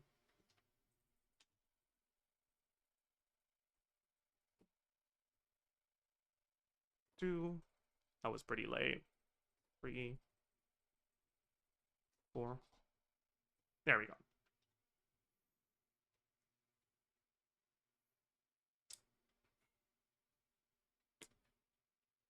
Personally, I've seen pretty similar results going for that combo versus going for the N2D combos. But part of that is because this combo just does less cancels. So, suboptimal gameplay doesn't punish you as much. If you're 3 frame lates on every cancel, you lose less frames if you do 5 cancels than if you do 30. Anyways, the initial question was, how does attack speed change this? Attack speed makes your strings faster. It doesn't speed up your dash, though. So it kind of reduces the gap between the N2D combos and the other ones. That being said, because of the pretty large difference between what the N5D and the N2D strings do versus the other strings, if the attack speed is enough to get you an extra full N5, it's going to be very good. If it's ever so slightly short of that, if it's one frame away from getting the N5 infused and you only get up to the N4 anymore, it did basically nothing.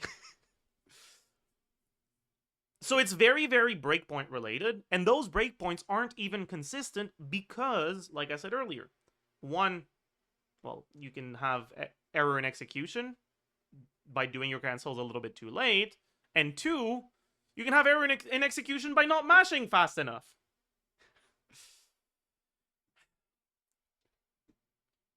So there isn't really a right answer of how valuable the attack speed is and which combos are going to objectively be the best. In my experience with attack speed, I tend to just prefer defaulting back to the N5D. But well played, and 2D will still be better as long as it lines up where your last string isn't a bad string. One really funny thing about attack speed, though, is that attack speed makes you consume more stamina because doing your combos faster means you have to do your dashes faster. And having to do your dashes faster means you regenerate less stamina and you use more stamina. Right? Because in case you didn't know, after you use a dash, there's like a basically 1 second lockout of stamina regeneration. So if you dash every second, you regenerate 0 stamina. And every 2 seconds, well, you're regenerating stamina half of the time. So even though you're dashing twice as fast, you're not consuming twice the stamina, you're consuming infinitely more.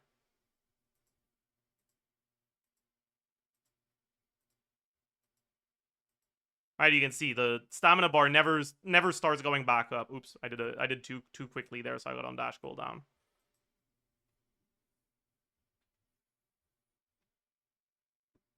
And so even though they don't make the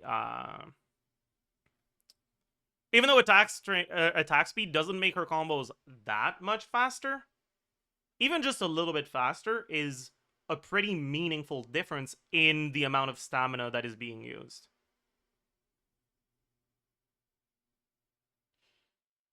Also, with attack speed, you get punished even more if you're not mashing fast enough because, well, the whole point of attack speed is to be able to do the attacks faster. And if you're missing out on mashing at the right time, then, well, you kind of lost the value.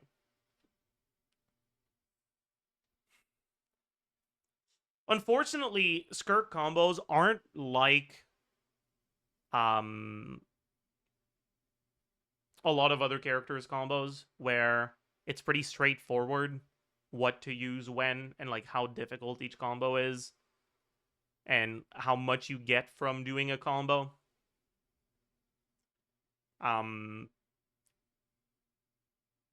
If you look at Maoika combos, for example, it tends to be a pretty clear, did I do the combo right, yes or no? Right? It's a pretty binary result. Either you did it right or you fucked it up. Which makes it easy to improve at them. Because it's very easy to tell when you fucked up. With SKIRK, it's different. It's not a binary. It's a spectrum of how late you were, how many frames you lost, and it makes it, in my opinion, a lot harder to improve at SKIRK combos. There's also the fact that sometimes you'll do your cancels better, but you'll have mashed at a slightly off pace. Even if it was the same speed, if it doesn't hit on the right frame, well, it's as if you were doing it slower. So you'll still get the same DPS or get worse DPS even if your cancels were better. Which also makes it harder to improve and also to tell whether your improvement has done anything when you have improved.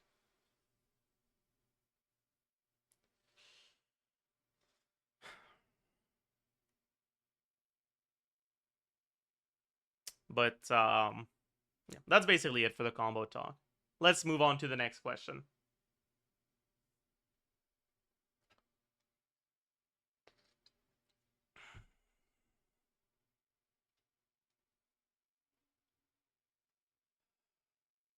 Do you think it's realistic that SKIRK gets a good 4th teammate?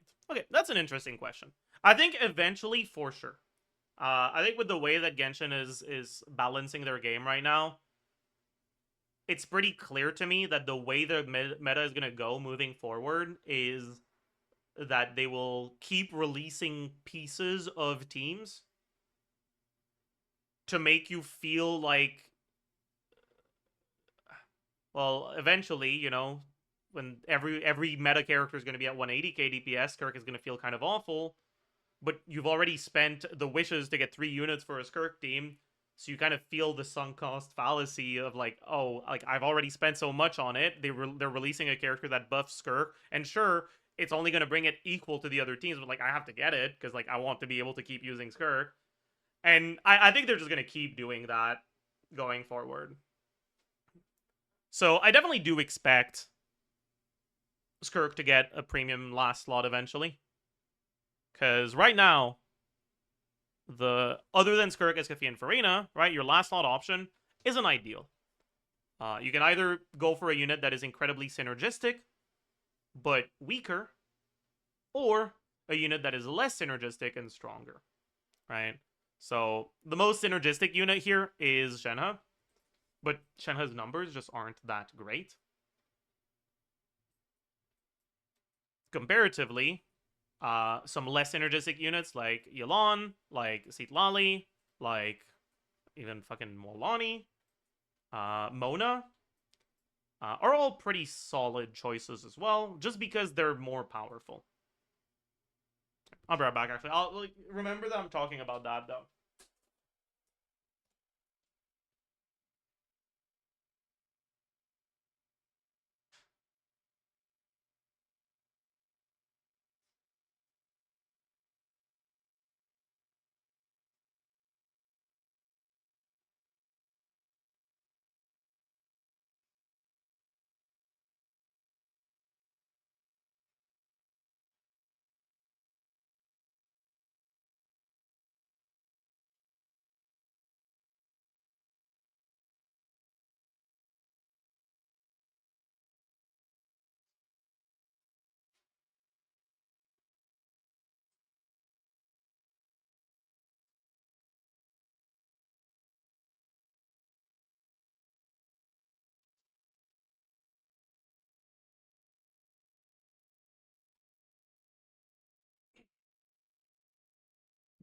All right, I'm back. Guards. Okay, so I was talking about 4-slot options, right?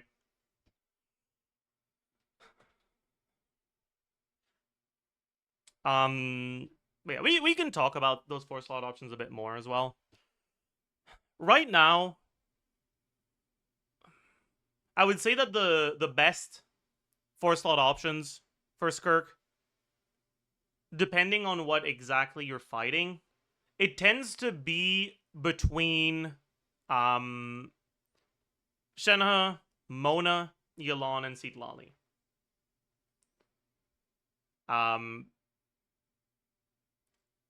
Slightly worse, but still quite good, Molani.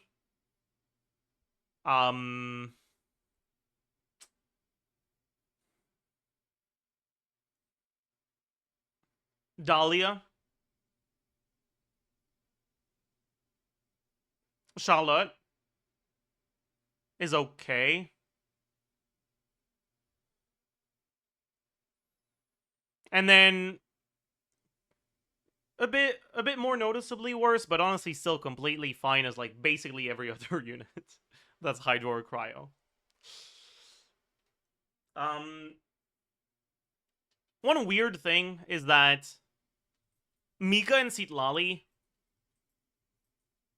are characters where the value they provide is very different for people that have SIG and people that don't have SIG. Because if you have SIG, you use it. If you don't have SIG, generally, your best weapon will be Finale of the Deep. But if you have a Shielder, you can use Calamity of Eshu, which is quite a bit more powerful. What that means is that for people who do have SIG on SKIRK, Citlali and Dahlia are quite a bit less powerful. Because part of what makes them so good and very competitive with the other options is that they are providing you with the extra stats that you get from Eshu.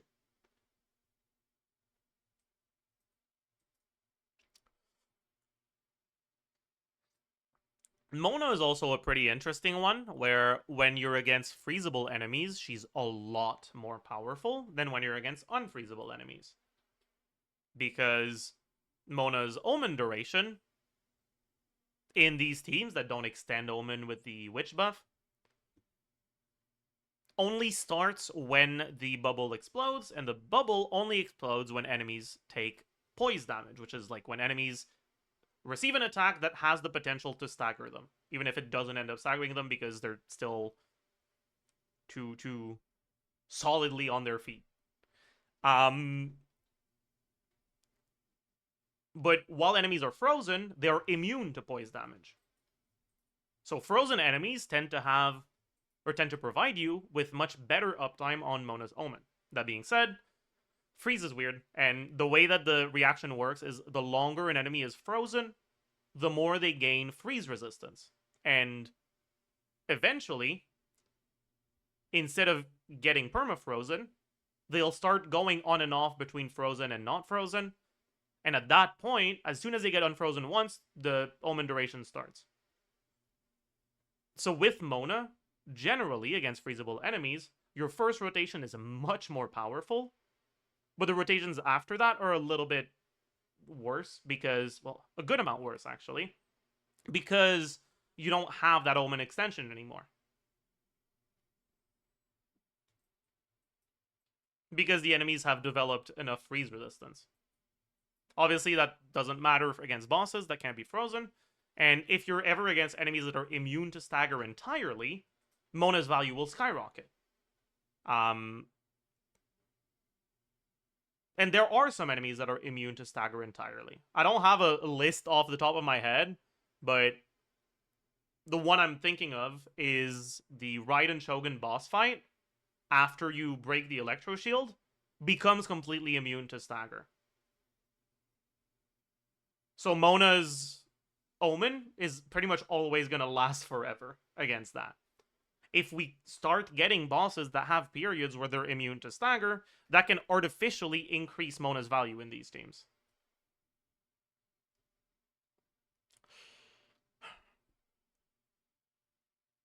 Let's talk about the 4 slot options and what upsides and downside each of them provide. So first, Shenhe. Shenhe upside, especially with the C1 you can get from the selector. You can front load energy generation to Escoffier, maybe to Farina as well, and potentially make it easier to get your burst on Escoffier and Farina on the first rotation. Very often, SKIRK teams forego the burst on the first rotation, just send skills, send a SKIRK like half rotation or whatever, and then send a full proper rotation once they have the energy. And with Shenhe, it's easier to actually send a proper rotation for the first one. Other than that, Shenhe provides Shred, so against enemies that have high resistances, Shenhe helps bypass those high resistances and get through them more easily. I mentioned earlier that the first source of Shred that you get is way more valuable than the other ones. The reason for that is because the resistance formula is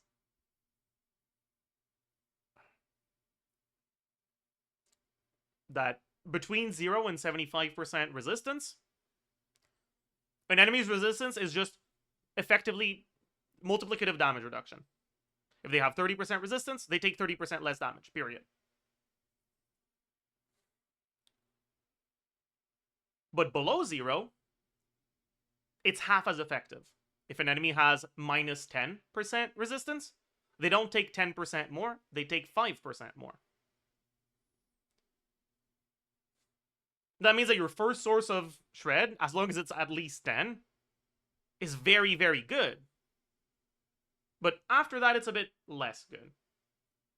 Part of what makes Shenhe not that powerful of an option in general in SKIRK teams is that part of her value is the Shred, and you don't really need more Shred. But if enemies are higher resistances, if you're fighting enemies that you're trying to brute force when it's not intended for SKIRK, Shenhe can provide you with more Shred, and it might be an enemy with like 70% resistance, where the 55 from Escoffier doesn't bring them below 0, and you still have a lot of value from reducing that further. Shenhe is also a cryo unit, so enemies that incentivize a lot of cryo hits, like the Secret Source Automaton, are pretty favorable for her. Other than Shenhe, we obviously have Yelan. Yelan is probably the most straightforward one, because it's just very easy to play. You pretty much always get the full value from Yelan. Doesn't really matter who you use first in your setups. You're punished less for like slightly suboptimal setups. Elon also provides you with better freeze up time if you're against freezable enemies, because Farina's hydro application is relatively inconsistent. So having a way to get more consistent hydro application will allow you to maintain slightly better freeze up time. If you look at enemies like the Electro Turtle from a few Stygians ago, Elon helps with that, although what would help even more is even faster hydro, so I liked using Singto there, but oh well.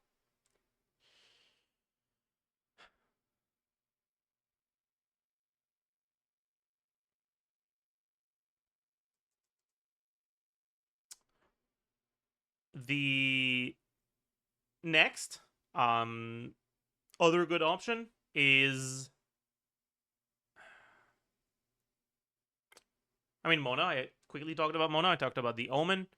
Mona can bring TDDS and still build enough ER without a problem in these teams because you're playing Farina, so you have 2 Hydro units, you have a bunch of Hydro Particles, so you don't need to go Fav on Mona, you can get away with TDDS, which is very nice.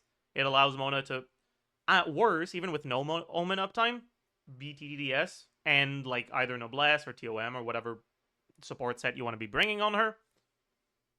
And at best, you also get that extra 60 damage percent and the 15 crit rate from the C4 if you have that. That being said, I wouldn't try to build around the C4 too much because generally you don't have enough uptime on Omen for that to matter.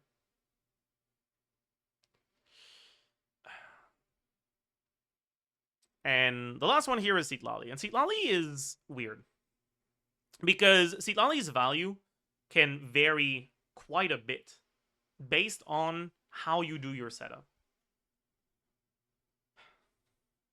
Let me explain what I mean. So, let me bring the elemental aura back to none here. If I just do this,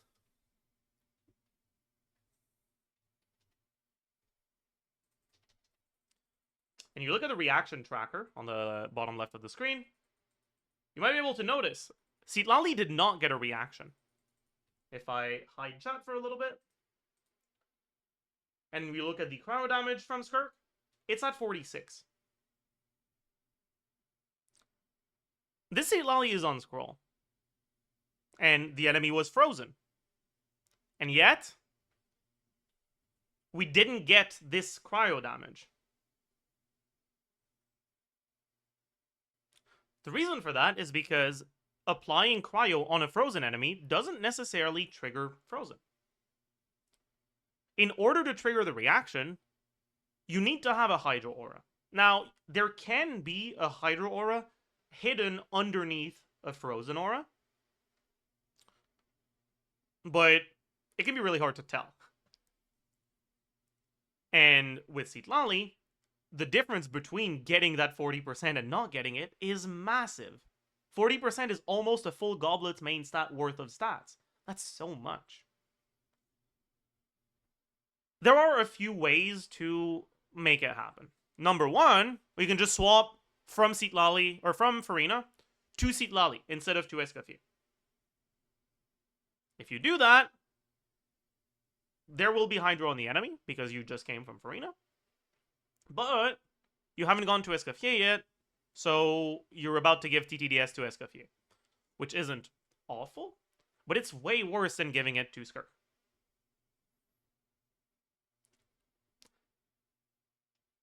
The other option, and the one that I tend to prefer, is to swap to Farina twice.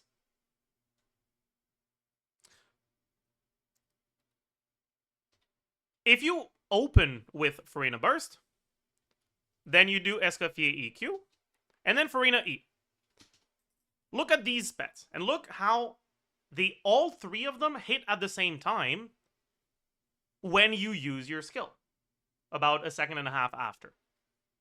So let's show that without anything else, just with the pets. All three of them here hit almost at the same time. Now, the ICD on Farina is a little bit weird. Some of them have ICD, some of them don't, but they're all separate. So if all three of them are hitting at the same time at the start, all three of them will apply Hydro. That means you have 3 Hydro applications in very quick succession. If you time your rotation so that right after using Farina's skill, you swap to Citlali, it'll be pretty easy to just time Citlali's skill so that it hits right after this triple hit and is almost guaranteed to trigger Frozen. And so the setup I like doing with this team is Farina Burst, Escoffier skill Burst, Farina E, and set up the Citlali skill like that. Just wait until you visually see everything. Until you visually see all 3 pets hitting. And when they do, you use the Citlali skill. This setup allows you to get the 40% from scroll and the 48% from TTDS. What it costs is potentially a little bit of Farina burst uptime at the very tail end of your rotation. But in my experience, because it's much more consistent than the other setups, it still tends to be the one where I like doing it. Or where it still tends to be the one that performs the best for me in this team.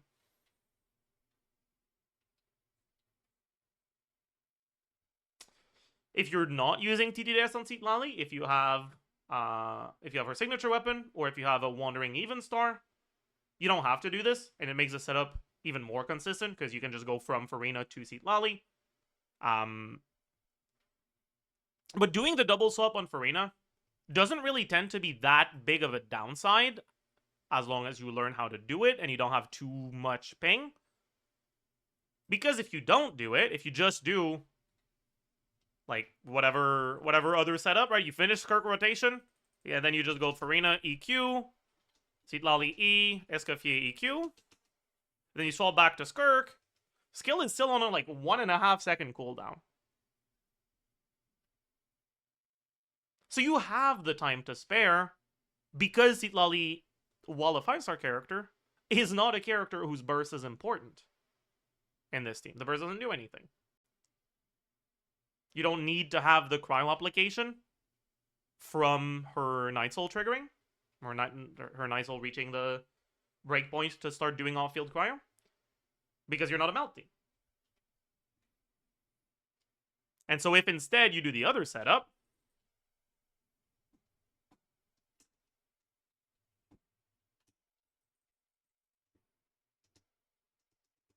as you can see, I still managed to swap back to SKIRK with like a point-something second cooldown. Obviously, the builds are wrong right now, so don't look too much at the DPS, but this is the combo I like doing in this team, or not the combo. This is the setup I like doing with this team. So far, it tends to be my setup that performs the best. And yeah, just you can learn to do it, and you'll probably see some pretty good results with it. I actually think that most of the time, people tend to overestimate the impact of SKIRK combos compared to setup when they play this team. I've looked at a couple of SKIRK teams with the Account Inspector series I started recently, and I've seen a few times where the DPS they're getting is lower than what they should be getting, literally just mashing normal attack. And the reason for that is because of setups that just don't trigger scroll on Citlali.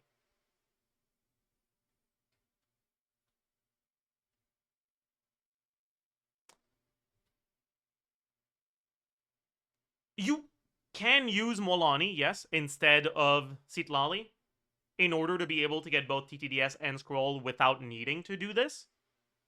Because when you do Farina EQ into Escoffier EQ, you will end up with Frozen with an underlying Cryo Aura.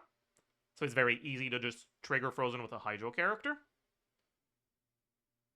But Molani doesn't give you Eshu. And Eshu is very good.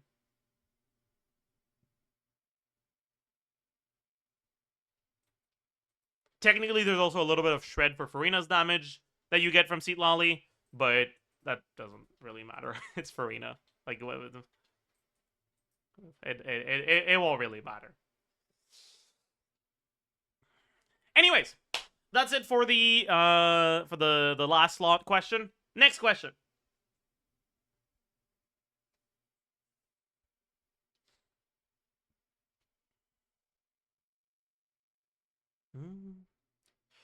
I heard that Maréchal is better than Finale set on C1. Is it true? Also, how much DPS margin is between those two artifacts? Okay, let's talk about SKIRK sets. So,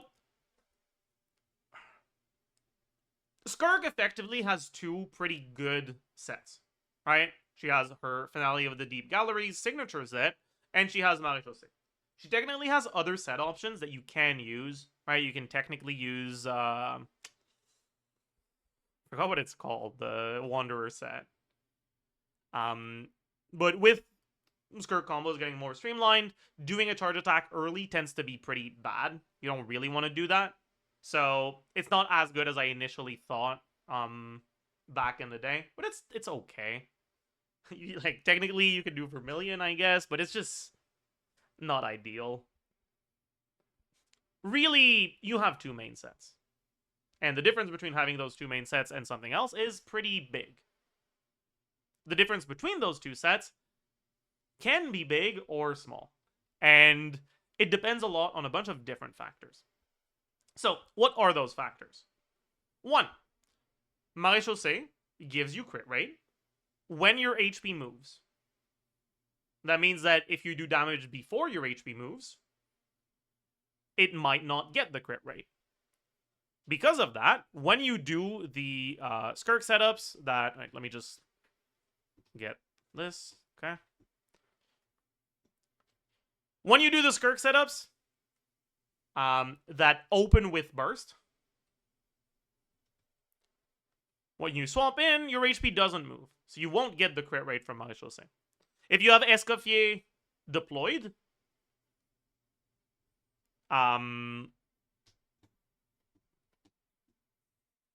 if you have the Escoffier burst deployed, you might still get some stacks during the animation. But you might not get 3 stacks.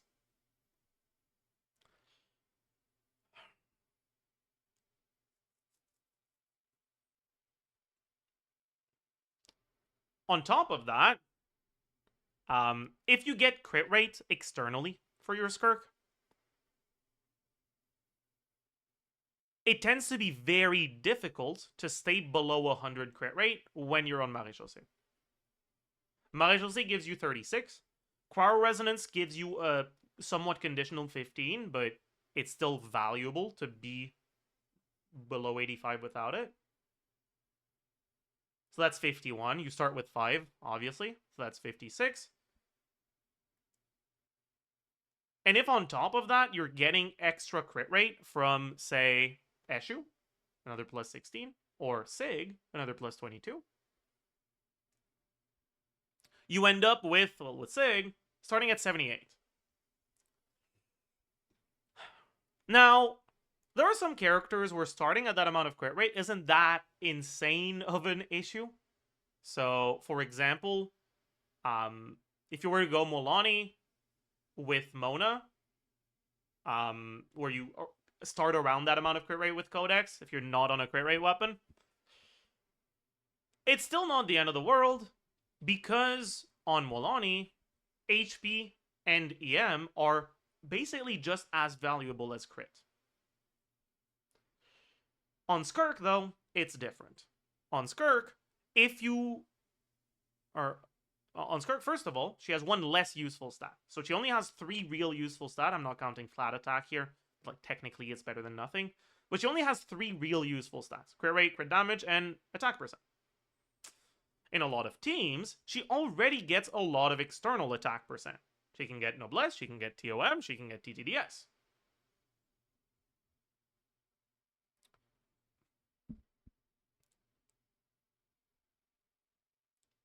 If you end up with a setup where you are getting that amount of external crit rate, you're starting at like 78, That means that you can only get 20% crit rate from artifacts before it becomes useless.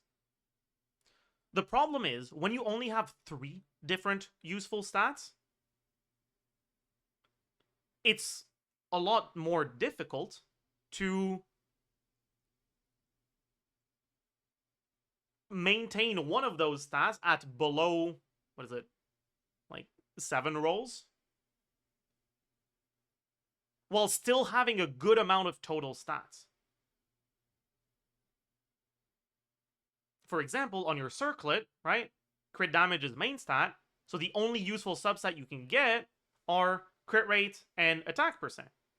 But if you're already pretty close to overcapped on crit rate, that means the only good substat is attack percent. And because you're already getting so much attack percent externally, each roll of attack percent is worth a lot less than a roll of crit damage on your other artifacts. And so technically the best possible circlet would be one that has a lot of crit rate and 1 roll of attack percent. But then that means that on your other artifact, you would need to have 1 roll of crit rate and not roll into the crit rate after that at all. Which means that in practice, when you look at the sort of artifacts that people will end up with, you're almost guaranteed to end up overcapping on crit if you have relatively high quality artifacts.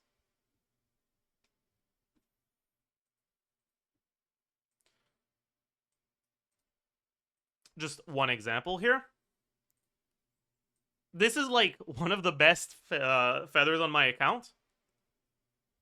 But unfortunately, when I'm playing Eshu, this piece kind of sucks because I'm overcapped on crit. And instead of being able to use a piece that has 8 useful rolls,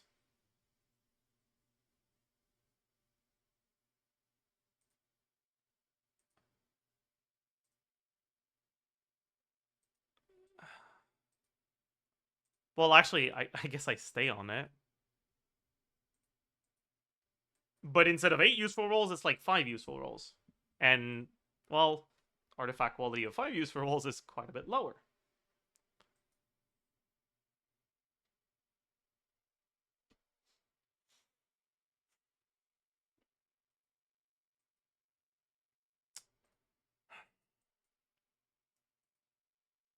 Because of that, when you are getting that external crit rate, a Finale of the Deep Gallery set will often outperform a Maréchaussée set. Because with the same amount of resin spent and or of elixirs used and Dust of Enlightenment used, you will end up with artifacts that have the same quality, but that are wasting less crit rate rolls. Or artifacts that have a higher quality, because you wouldn't be using the other artifacts of the same quality that are heavy on the crit rate on Maréchaussée.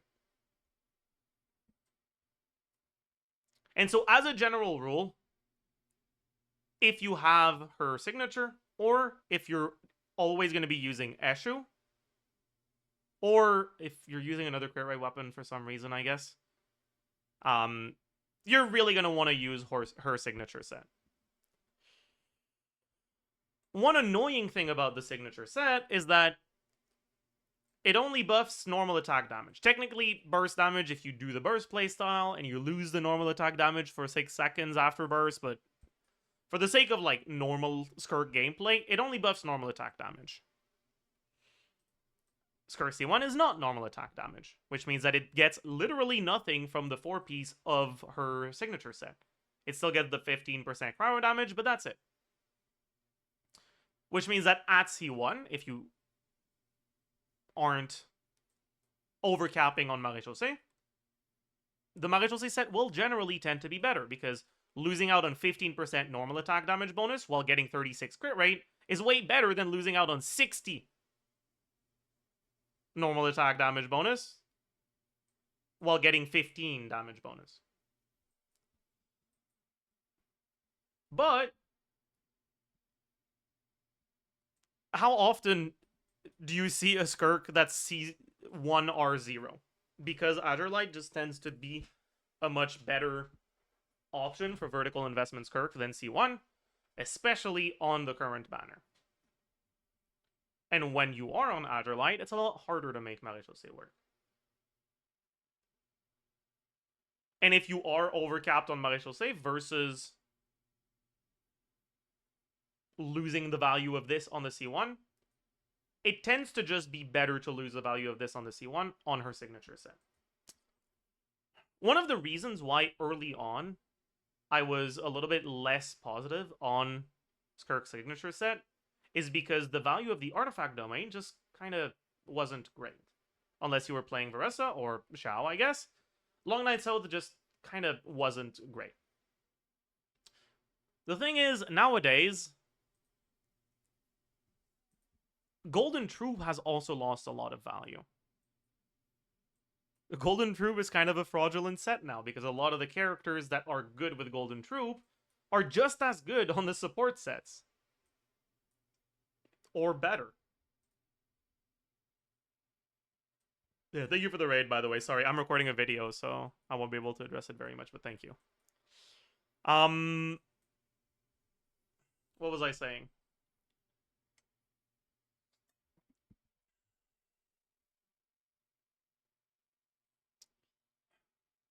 Right, the value of the artifact domain. With them adding elixirs as a way to manually craft a piece, and Dust of Enlightenment as a way to reroll your crafted pieces or just other pieces, and with Finale of the Deep Galleries not being on the Artifact Strongbox yet, but I would expect coming to the Artifact Strongbox relatively soon, because it's been out for quite a long time by now. I think that if you are starting from not having a set, you should not go for Maréchaussée, because her signature set just tends to be more versatile. Won't necessarily be better, but it is more versatile. The situations where Maréchaussée is good, signature set just doesn't tend to be that much worse. But in the situation where Maréchaussée doesn't work, it is a lot worse than signature set. So if you're only going to get one of the two, I would lean more towards the signature set. However, back when SKIRK came out, right? Well, Nogcry hadn't happened yet, and a lot of people had very good Maréchaussée sets. And still, a lot of people still have very good Maréchaussée sets. And if you are someone who is playing SKIRK in a team where you're not using Eshu, right? If you don't have Citlali, or if you want to use Citlali with Mawika, and you don't want to use her on your SKIRK team, and you don't have signature, you're using Finale of the Deep, the weapon, and you already have a good Maréchaussée, I think the amount of resin that will be required for you to even get a side grade on the signature set is just not worth it. You're fine sticking to Maréchaussée. So I wouldn't recommend going for the signature set at that point. Even if... no, yeah, okay. And then, especially if you have C1, right? Because the C1 doesn't get buffed by the signature set. But honestly, the value of SKIRK C1 has gone down with people optimizing her combos, because you don't get more C1 procs, but you get more attacks.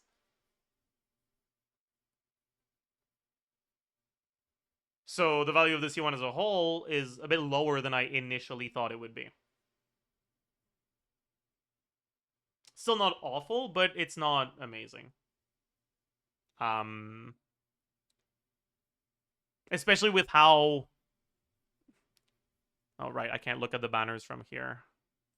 She's not on banner yet anyways. Especially with how subpar the 4-star lineup here is. I really don't see a reason to go for C1 SKIRK unless you're planning on going past C1 SKIRK.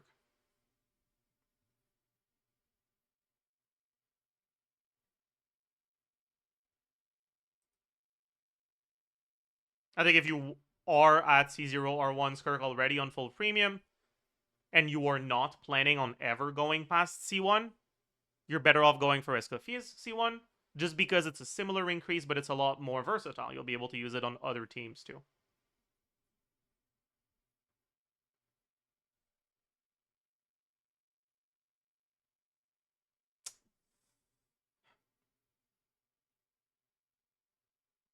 That doesn't mean that if you get the C1 accidentally by getting a double 5-star, you should necessarily get the C2, right? I think a lot of people tend to get baited by that when the C1 kind of sucks. And it's not that C1 sucks, but it's just not that insane. It's still a decent con. But like I remember back in the day with Raiden, I saw so many people get C1 Raiden and be like, well, fuck, C2 is so much of an increase that like I might as well get it. You don't need it. SKIRK is a completely fine character. You'll be fine.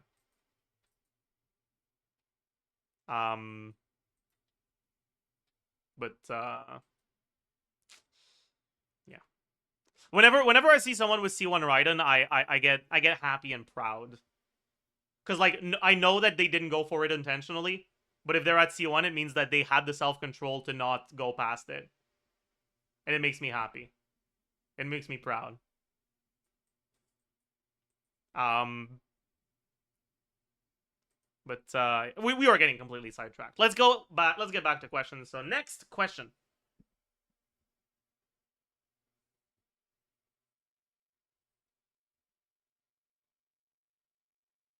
SKIRK C1 or R1? That's banner review type of question, so I won't get too deep into it. But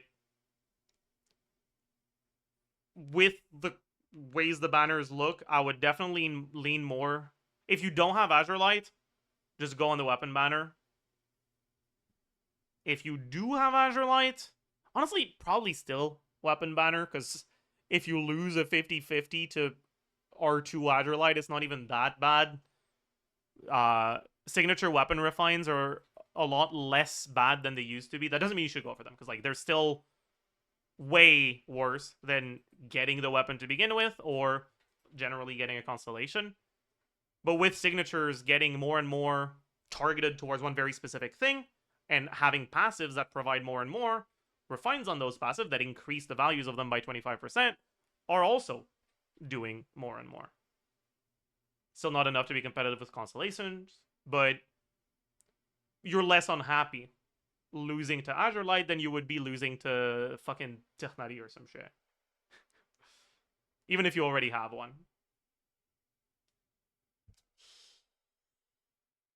Next question.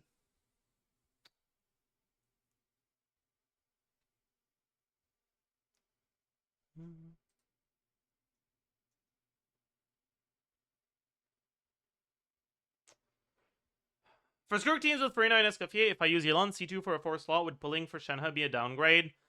Kinda.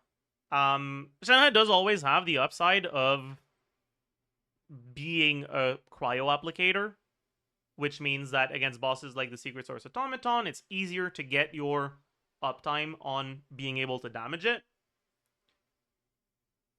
But it'll barely be better than Yelan if you have C2 Yelan.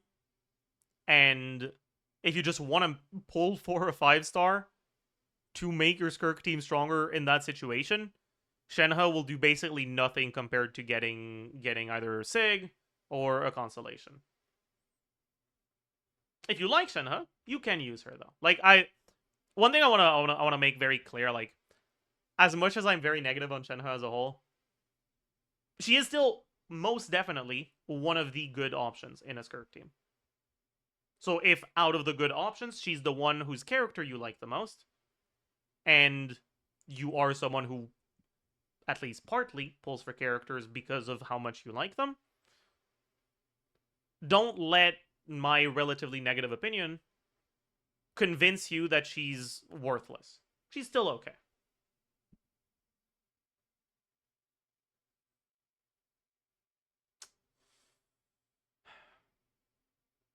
All right, next question.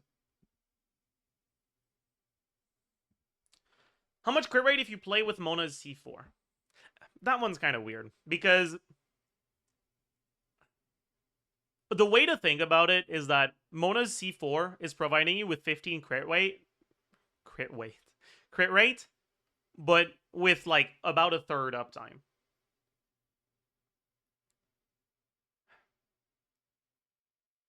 So if your crit ratio is like very lopsided into crit damage while keeping yourself below 70%, it's probably not worth it. But if your crit ratio is still looking fine, looking not too far away from 1 to 2, if you're at like maybe 200 crit damage, being at like 70 crit rate, 200 crit damage is completely fine. It's just being at like 70 crit rate, 300, I'd say you're probably better off moving your gear around and maybe ending up at like 80 to 80 or something like that.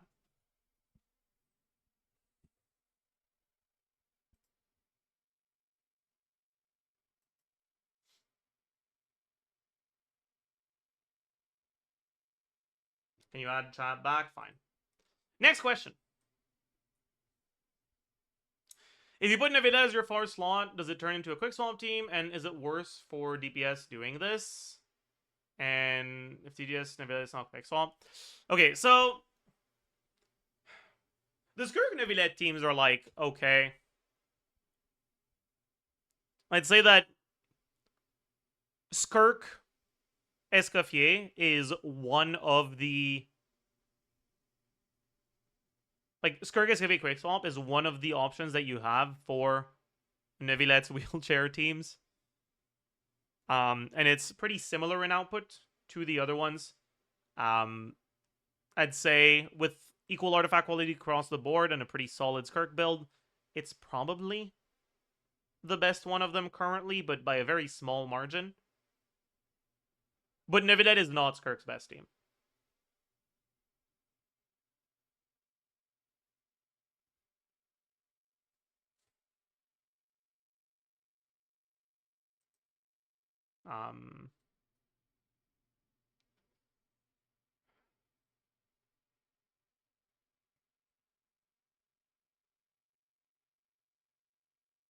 Can you talk about Molani? Sure.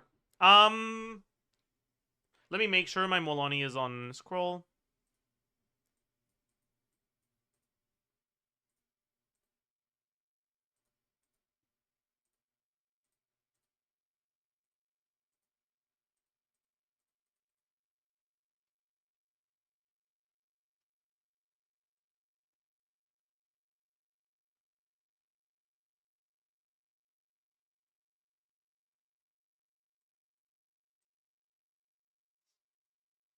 Swap off Eshu. I'm on Aquila. That doesn't matter. We're not looking at the DPS right now. We're just looking at rotations and whatnot.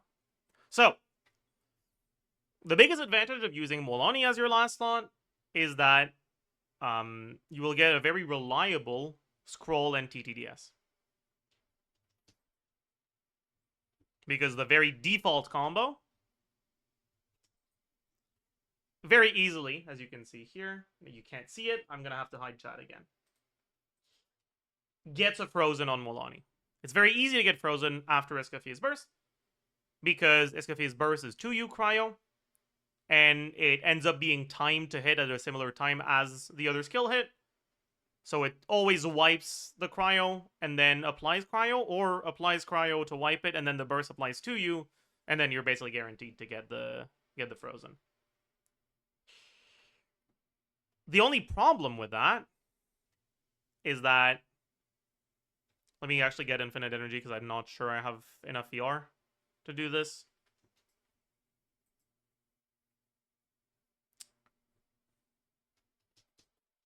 If you do this on the first rotation, you get the frozen, very cool.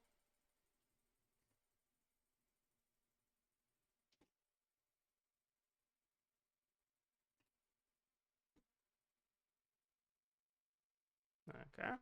Then you do this, very cool.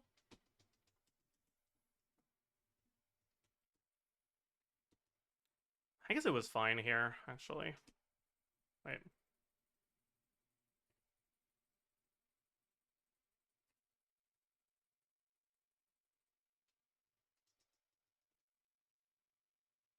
It's because I'm swapping off too early. Wait.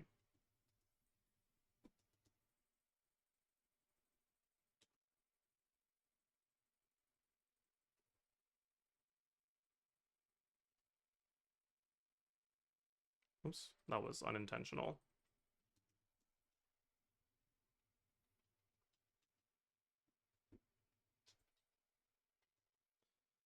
when you swap back to Skirk, your skill will still be on a little bit of cooldown left with Molani, which means that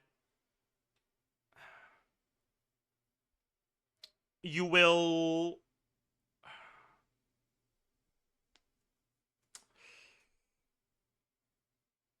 end up feeling a little bit awkward with your rotation length. Let me actually do it with the other combo. It'll be easier to show.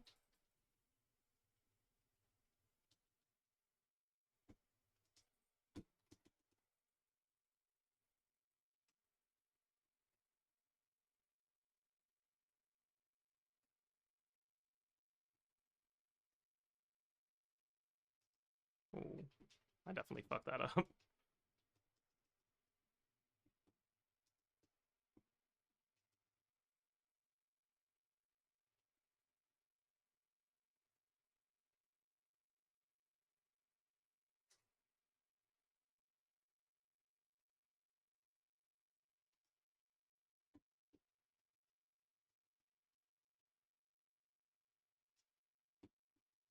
But as you can see, every time I swap back to Skirk, I have a little bit of cooldown left.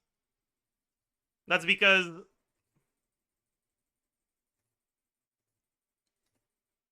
Oops.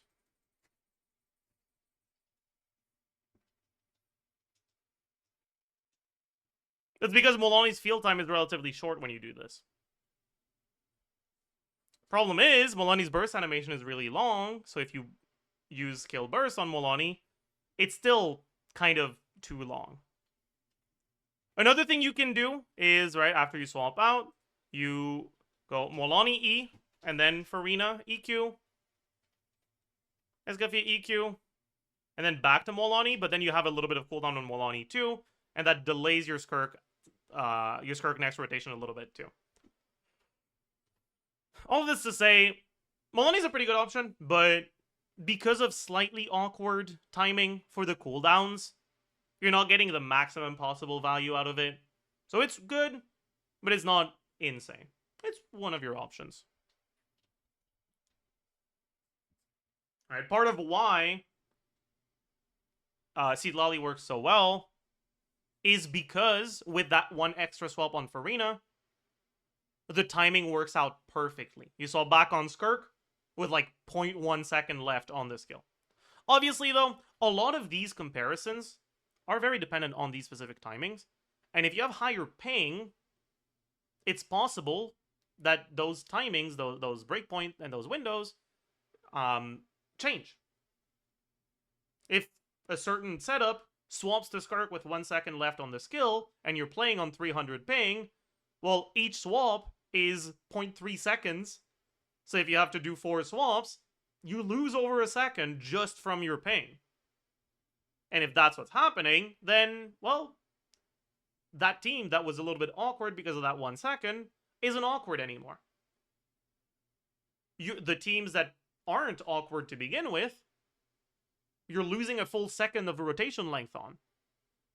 And the teams that are awkward to begin with, you're not losing that 1 second. Right? Because on those teams that already swap at the right time, with ping, now you're swapping later. But on those teams that swap too early, with ping, you're now swapping still when you would use Skirk skill, because otherwise it would be on cooldown. So again, right, the characters with shorter animations also tend to slightly overperform on higher ping. It's not that they're actually overperforming, it's that the characters with longer animations underperform. Next question.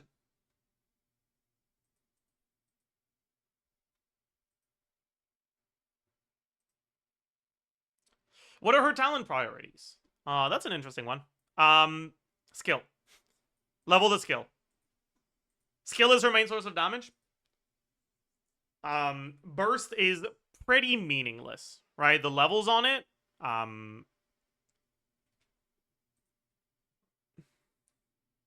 like from level 9 to level 10, it's a 1% damage bonus only on 10 attacks. So it does basically nothing. However, there are going to be times where you want to use Skirk's Big Burst. Generally, when enemies have forced stall periods, or when enemies have short down periods, one thing that you might want to do on SKIRK is slow down a rotation and use a hold E before sending your rotation, then do the setup, and then go to SKIRK and use Big Burst into tap E and then start hitting the enemy. And then you just replace the Q that you would do in your combos with a charge attack, because you can absorb Void Wisp with that too.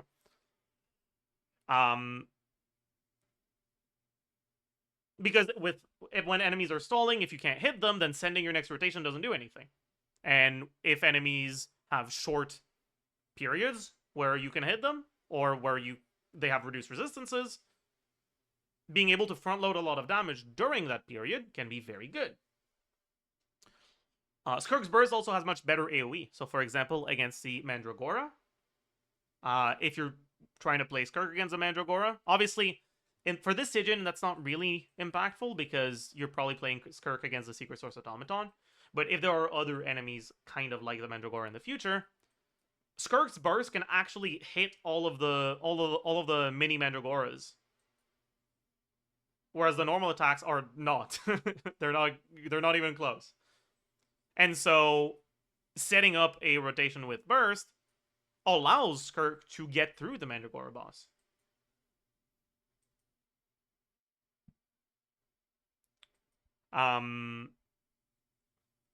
All of this to say, while SKIRK's Big Burst isn't really worth doing when it comes to sustained DPS over a long period of time, not every fight is sustained DPS over a longer period of time.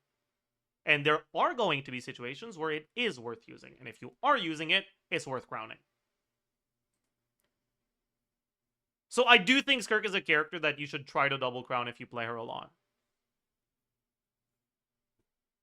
Or at least get to crown the skill and level 9 burst.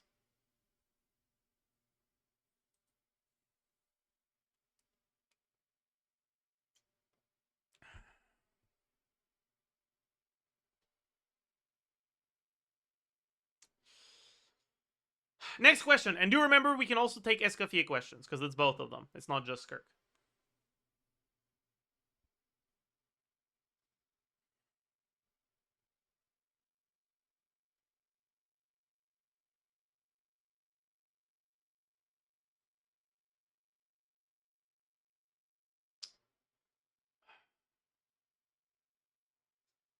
Okay, is it worth bringing a second healer like Mika or Charlotte and alternating between the two healing bursts to reduce Escaffier ER requirements? It can be. I would say it's not necessarily like your favored way to play, but it is an option if either one, you don't have the other options that you want to bring, or two,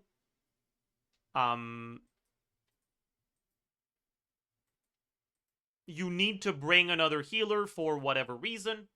For example, against the Secret Source Automaton, getting a lot more cryo is very nice. And Charlotte just so happens to be one of the characters that is very good at front-loading cryo application. Her burst does a lot of cryo.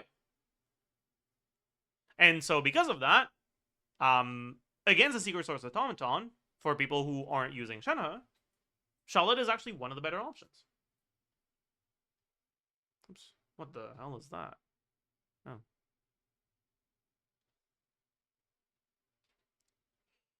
Oh. And yeah, one of the upsides is that if you bring a healer as your last slot, you might be able to skip Escaffier's Burst.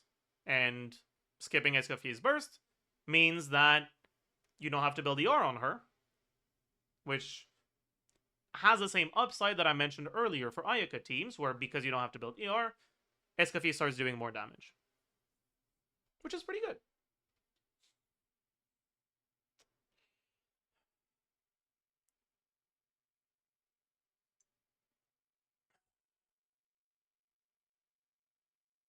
All right, next question.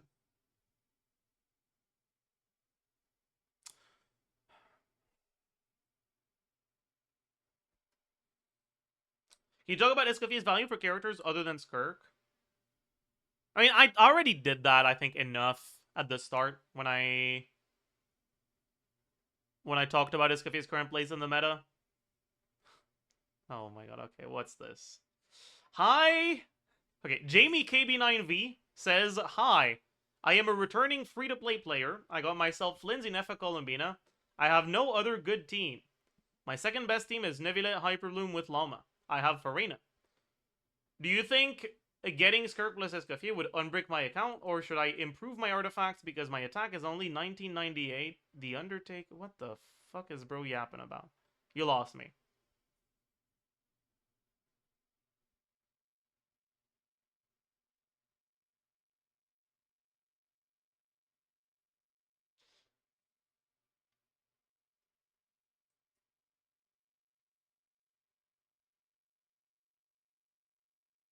Alright, next question.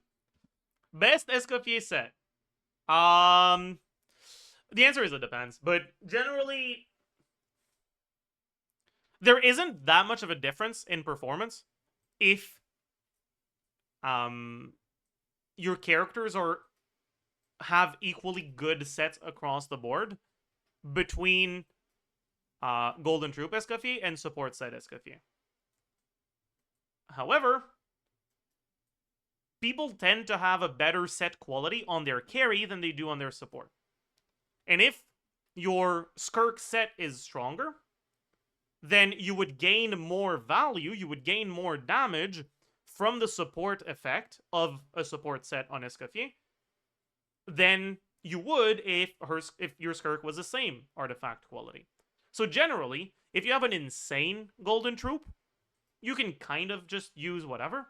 But if you don't already have a very good Golden Troop, I'd say that you're probably better off using a support set. If both sets are dog shit, the support set will be better.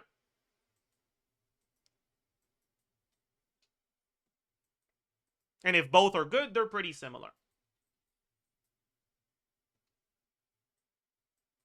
If one of your sets is noticeably better than the other, use that. Otherwise, I would generally try to default to a support set, especially because, like I mentioned earlier, I think the value of the Maréchal Golden Troop domain has gone down a lot.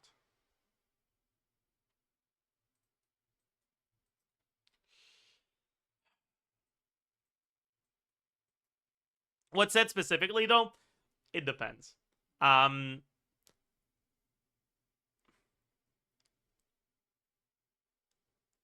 If you have Scroll on your last slot, if your last slot is a Natlan character, you're using either, what's her name? Molani or Sitlali, then the support set you would want on Escoffier will be Noblesse. If your support set, or if your last slot is not an Atlan character, if you're using Mona, if you're using, I don't know, Charlotte or whatever, if you're using Yelan, if you're using Shenhe, generally, your best support set on Escoffier will be Scroll. Now, Scroll is an Atlan support set, but I think I didn't actually realize that before, but a lot of people don't know. Scroll is still a decent support set, even if you're not an Atlan character, right? After the equipping character triggers a reaction related to their elemental types, all nearby party members gain a 12% elemental damage bonus for the elemental types involved in that reaction for 15 seconds. Sure, it's not 40, but 12 damage percent isn't bad. The uptime on it is also better than Noblesse, which means that generally this is around as good as Noblesse. And because you tend to swap to Escoffier before your last slot, you would rather have Escoffier on the slightly longer duration scroll set and your last slot on the slightly shorter duration Noblesse. But if your last slot is an Atlan character, the duration doesn't fucking matter anymore because 40 is a lot bigger than 12.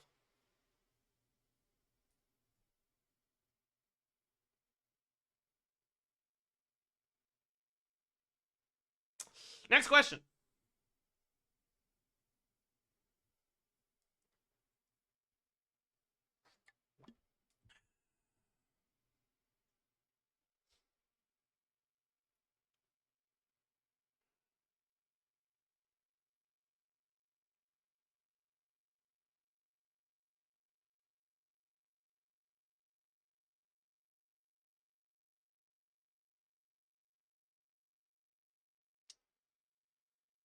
As someone whose best teams are Flynn's Premium, Arlecchino Overload, and Neuvillette Freeze, is Skirk a good pull considering I have the full team already? I would say yeah.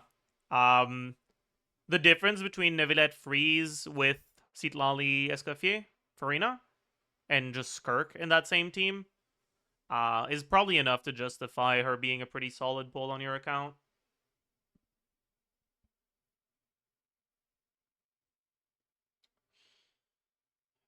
Next question.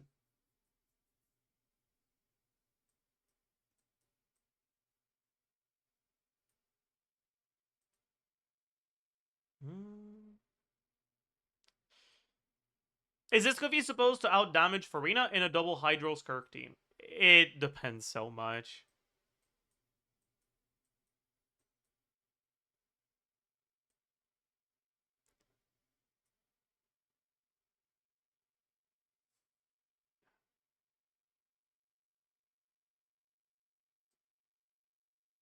They're generally, by default, gonna be around the same.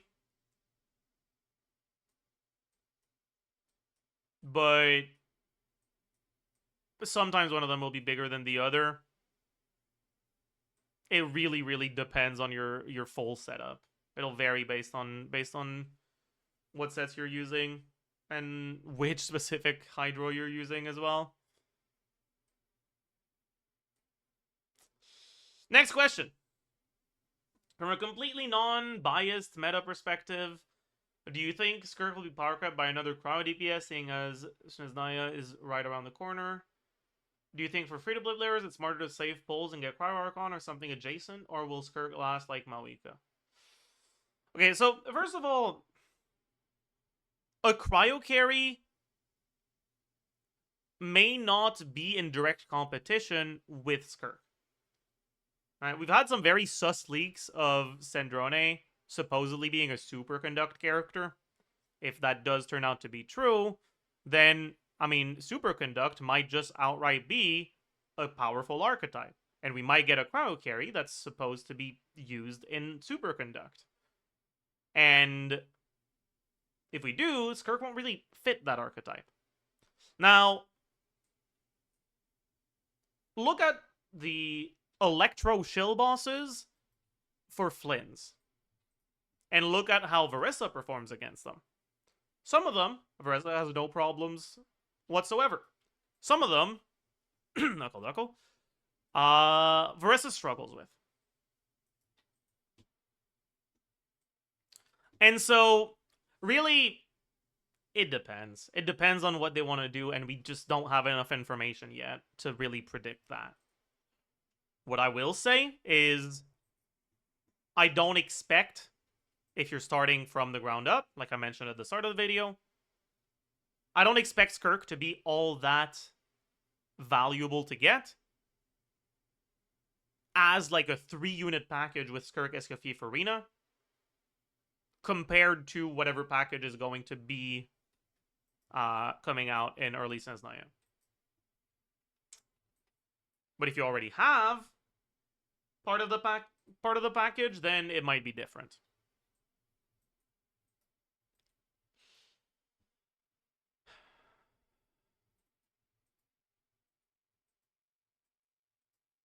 All right. Next question. How do you see Escoffier surviving power creep when Skirk falls off? Any chance of Hoyo releasing a cryo/hydro carry that cares about what she gives, or do you think she can manage it as just a cryo applier with healing? I think Escoffier is a little bit more power creep proof than Skirk. But at the end of the day, it depends on how they do the power creep. If they do the power creep by releasing new carries, some of which can use Escoffier, Escoffier will have more longevity.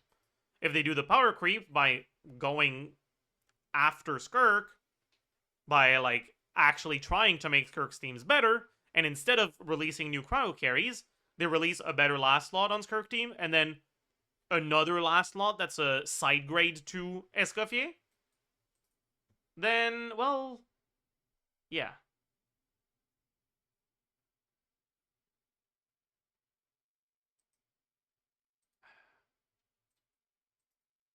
then you'll be cooked. At the end of the day, when you're looking at like the future and characters surviving power creep and whatnot, you're at the mercy of Hoyo's decision making.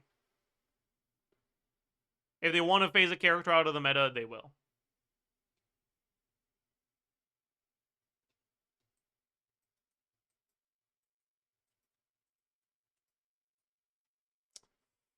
Next question.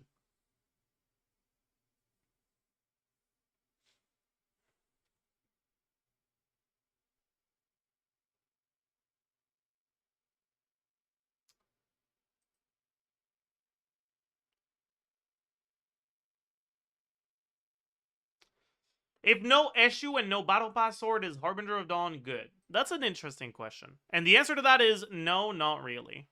Harbinger of Dawn is an interesting weapon because it has a very powerful passive and it has a good amount of crit.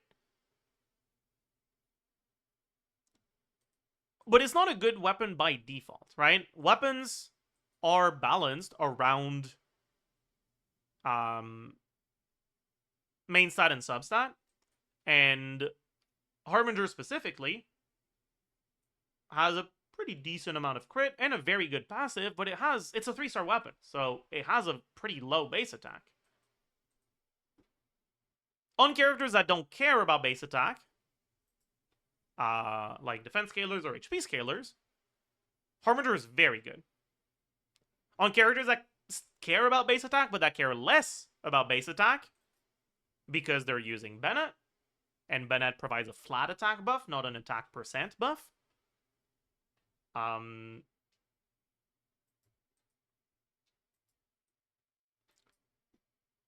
Harbinger is still alright.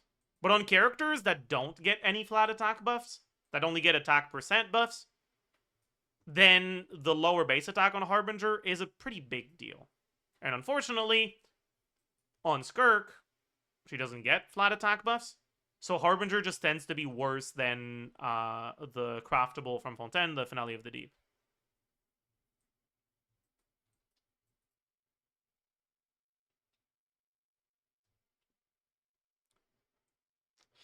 Next question.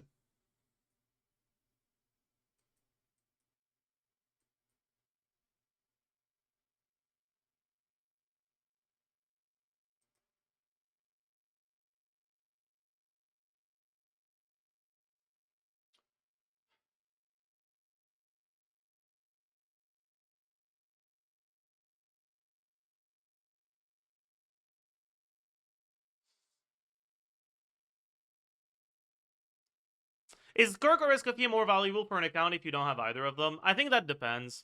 I think SKIRK with R1 is a pretty decent carry, even without SKIRK. So that's a consideration. If you're not going to be getting R1, though, I think getting SKIRK by herself is kind of... not very good. Getting SKIRK by herself, she has a bit more flexibility. She'll actually be part of good meta teams, but she's way less meaningful. I guess I should actually show some SKIRK non-melt teams. Or, sorry, non-freeze teams. Okay, she's on Tenacity right now. Good.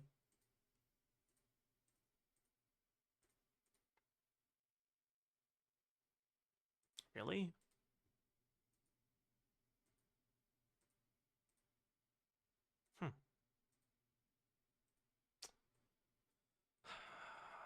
I'm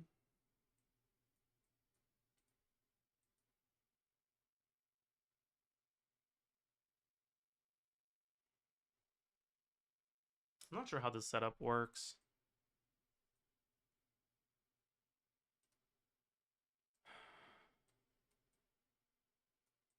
I did a lot of testing with Arlecchino. I didn't do much testing with Malika. So editors, you can cut out the me figuring it out. Joel. Is it the right set? No, it is not. My god, okay.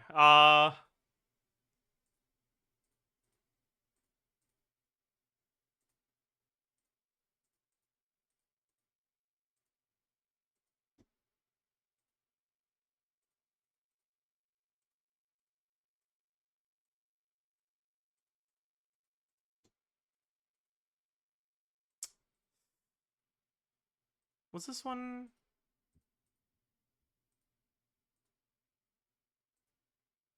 I guess this one's fine. I don't have Bennett, actually. I can probably use attack sense.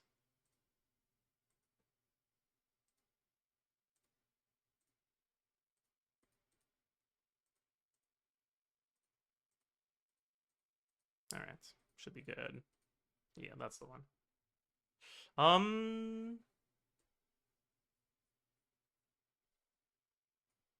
Let me figure out the rotation for this.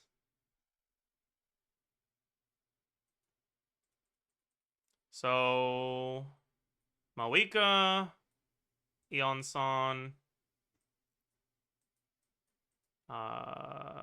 Escoffier, Citlali. Where is she? Citlali?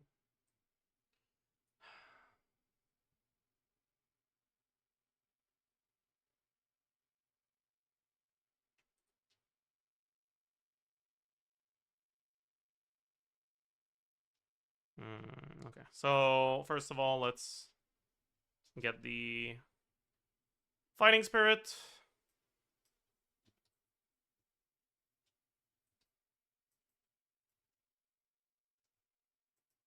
Get infinite energy just so I can test rotations properly.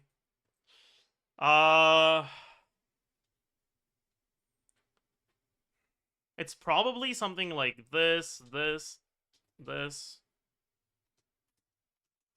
No.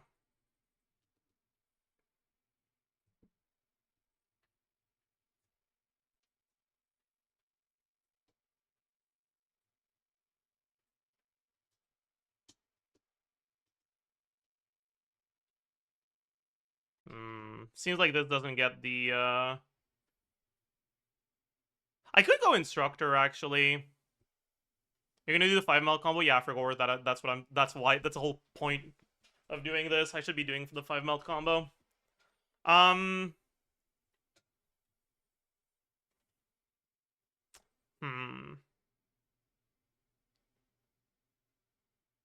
guess I could have Noblesse Citlali, actually, right?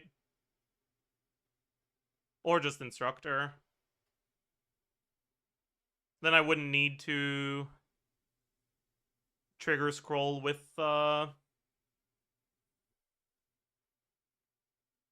Citlali. It would simplify the setups. Okay, let's just...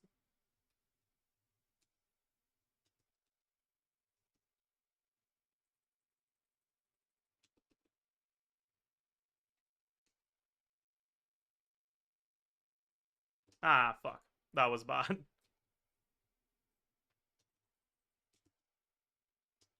Oh, I didn't get the scroll on Eon-san there. Well, I did, actually. Kinda.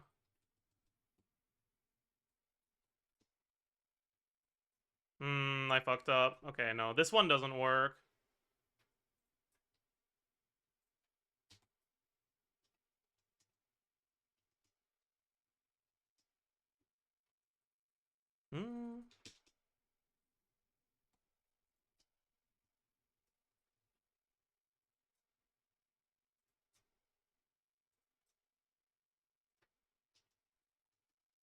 Ooh.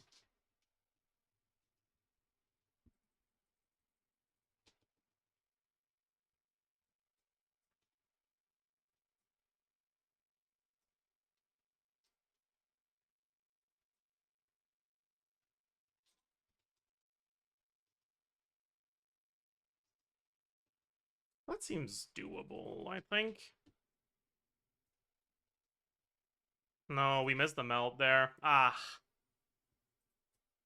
It does seem kind of inconsistent, so I don't know how I feel about that.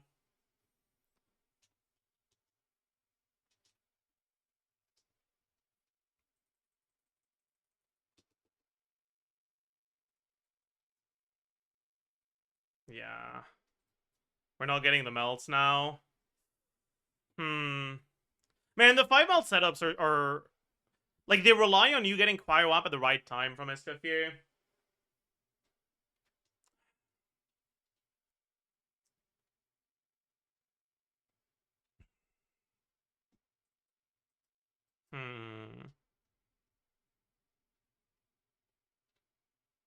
Maybe if I do Escoffier here instead.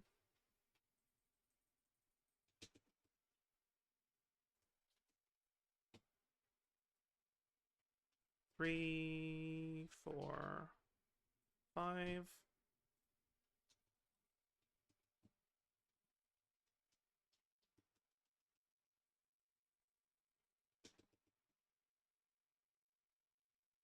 No, yeah. Because Escoffier ICD doesn't reset when you use skill. So on the like after the first rotation, it might end up on a different timing.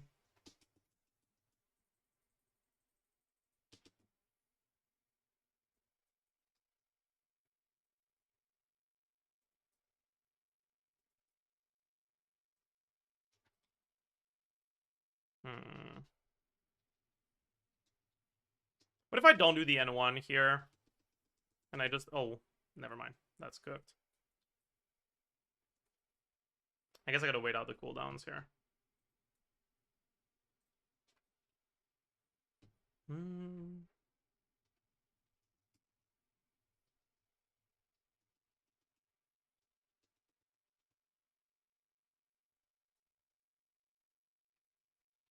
So first one is fine. What about the second one?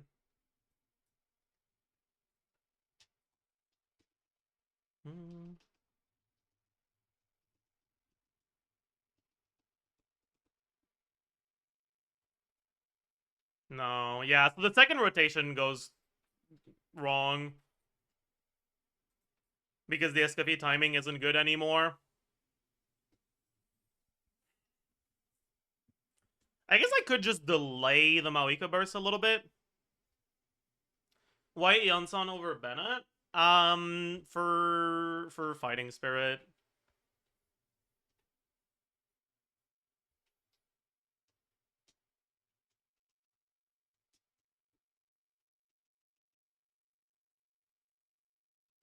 That was kind of dumb, but it's fine.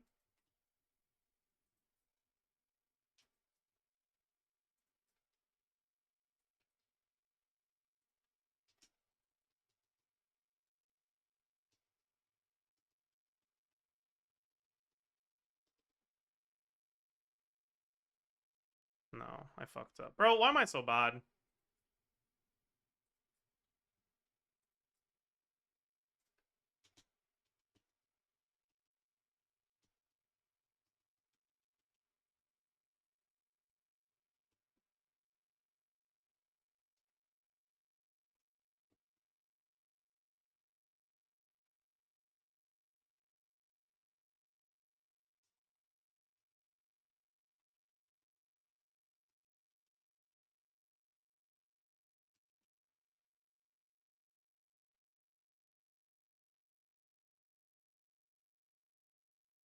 Okay, it does seem like I can do it consistently if I do it like this, though, which is nice. So there might be something here.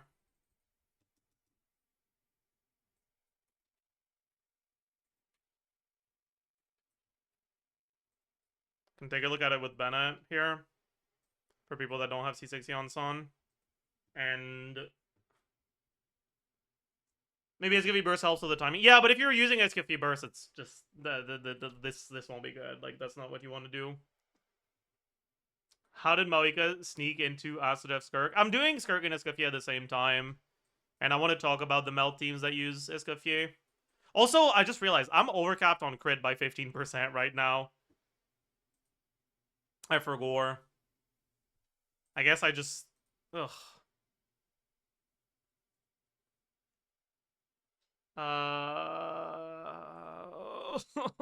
It's fine.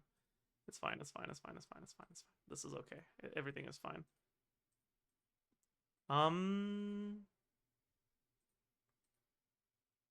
Okay, I'm capped now. Then...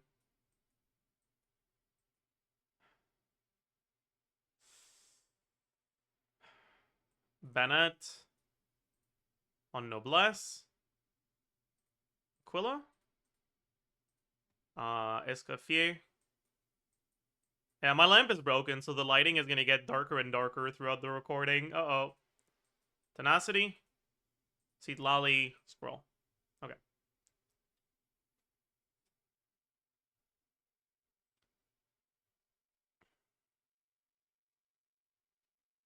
Yeah, maybe I'll just use mailed flower instead, actually.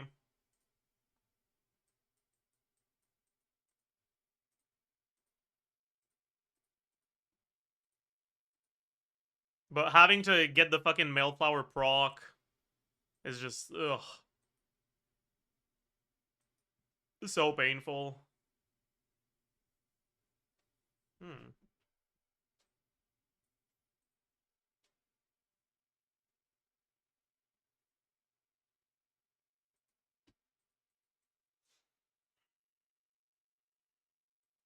I guess it's not as bad with this setup, though.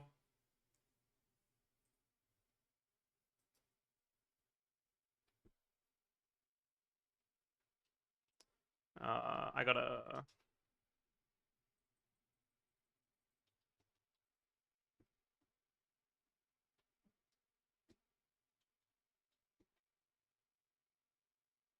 get all the Night Soul.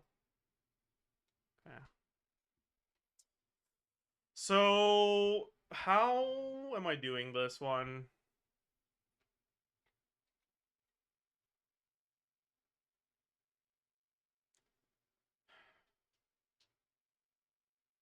If I do...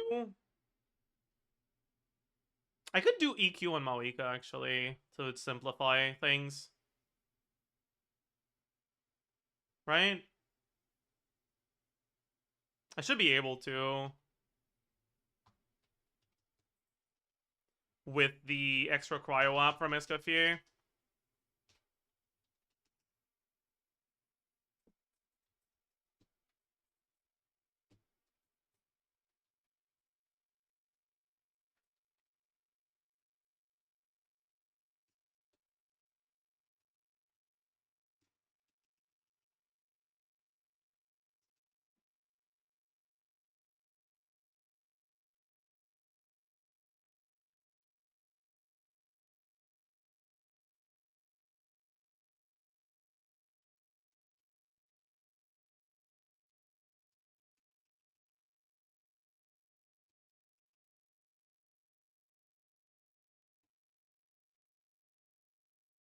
Hey, I fucked it up.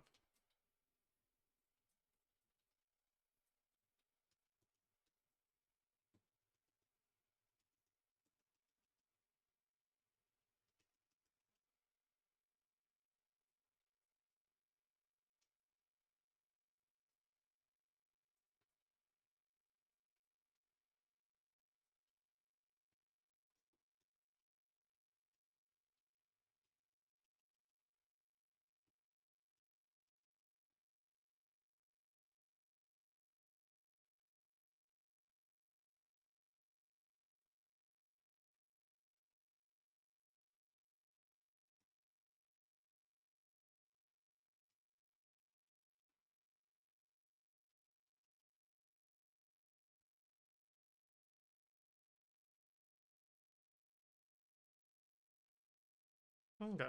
So it seems like this is actually performing better than Shilonen for me. Interesting. And that's with a worse weapon. Because I fucked it up one rotation and we're still like 1k DPS behind. Interesting.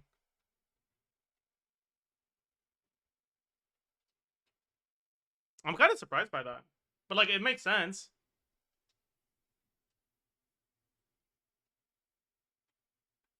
We're gonna find the Google form for account inspection. If you show up in chat on the day I'm doing it, it'll be a pinned comment. But I'm not doing it today.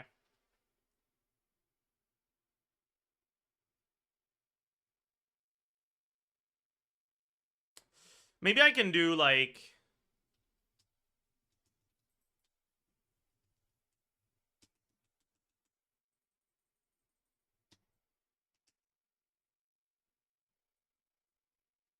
No. That cooks the timing. Okay, let me try again. Make sure I don't start with Night Soul on Seat Lolly, because that might have been what cooked it.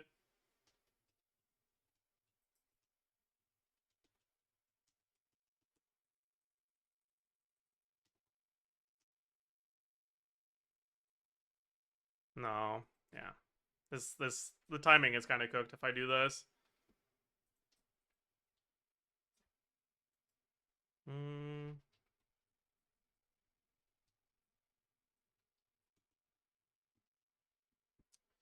Why are we doing Mawika combos again? Because we're looking at Escoffier Mawika stuff.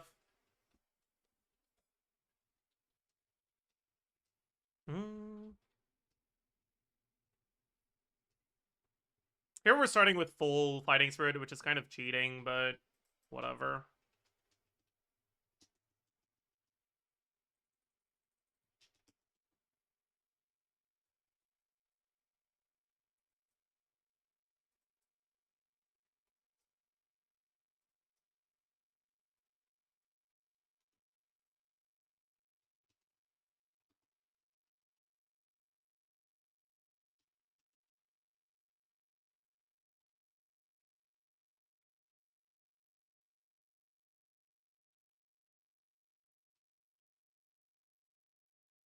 Let's see. That was a... Ah! My god.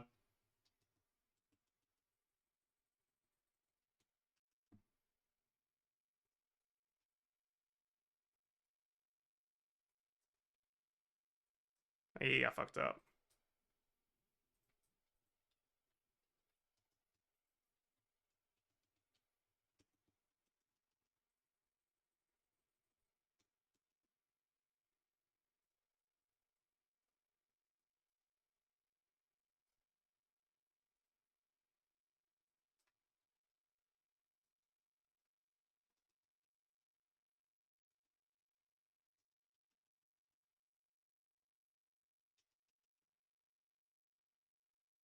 Eee. What did I miss there?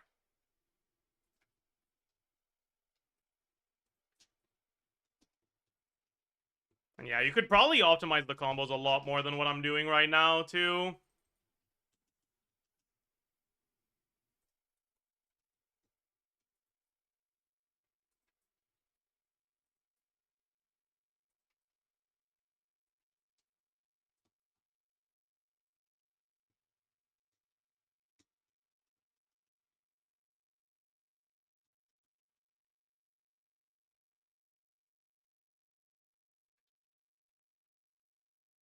Let's see.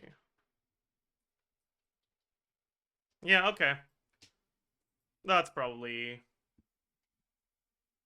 enough testing to feel confident in what I'm about to say about this. But yeah, so when it comes to double cryo teams, and yeah, by the way, I guess I'll put a marker so that it'll be easier for Sam to navigate.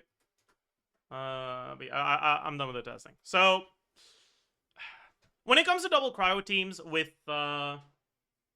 Escoffier Lolly, honestly, she's just one of the premium options. I would say that, like, generally, in order to capitalize on the extra cryo, you need to do very good, like, very, very specific setups, and it's possible to fuck it up. But if you're gonna be fucking it up, you might also have fucked up the setups with single cryo. And if you just do the normal rotations in the double cryo setups, it's still decent. And so it kind of gives you a slightly more foolproof team. That being said, obviously you're getting a lot of crit rate from the cryo resonance. If you're playing Mawika specifically, you're getting Codex as well. Becomes easy to overcap on crit, so you gotta be careful with that. In my case, I can't run Serpent Spine without overcapping by a lot if I'm using cryo resonance. So I have to swap to Mailed Flower because it's a worse weapon. It kind of... it nerfs the team, obviously. But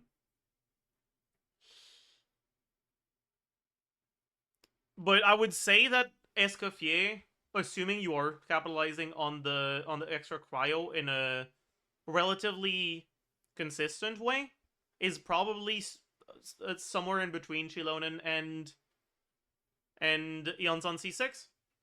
And if you are very sweaty and manage to properly get the Escoffier setups to, like, fully min-max their value,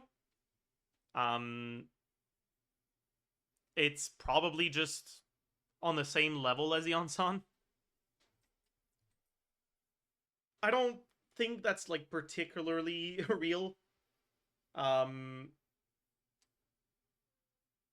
it's kind of real, but it's also not. Overall, like, these double cryo Maoika teams are honestly just better than what you might think if you're just, like, keeping an eye on discussions about the meta, because no one talks about them. And they are actually pretty good. Is that worth pulling Escoffier for this? No, I wouldn't say so. Because again, right, you're playing a team where your last slot is not a Natlan character, so getting your first burst on Maoika, I mean, you can see, right? Like, the burst is not even close to full. In order to get your first burst properly, you'll have to delay your first rotation by a lot, which feels really awkward. But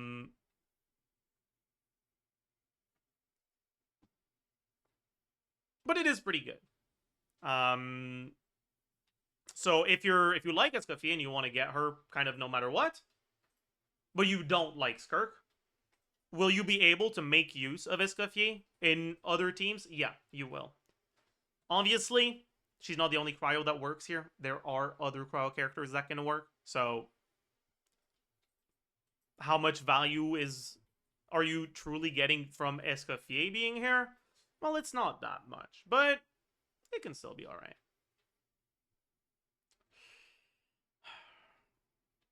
Next question.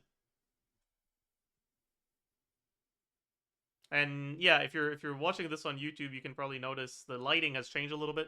I tested this team for a while, and my lamp is broken right now, so I'm just relying on natural light, and it's starting to get late. So this is probably going to be the last question for this one.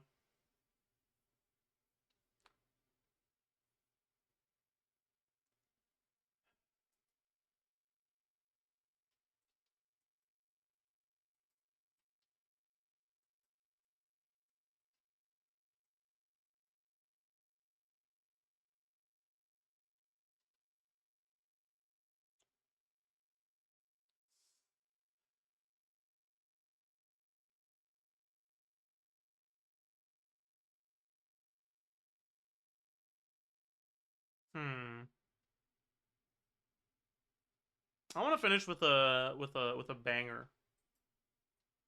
I don't know if any of these questions are catching my eye like that.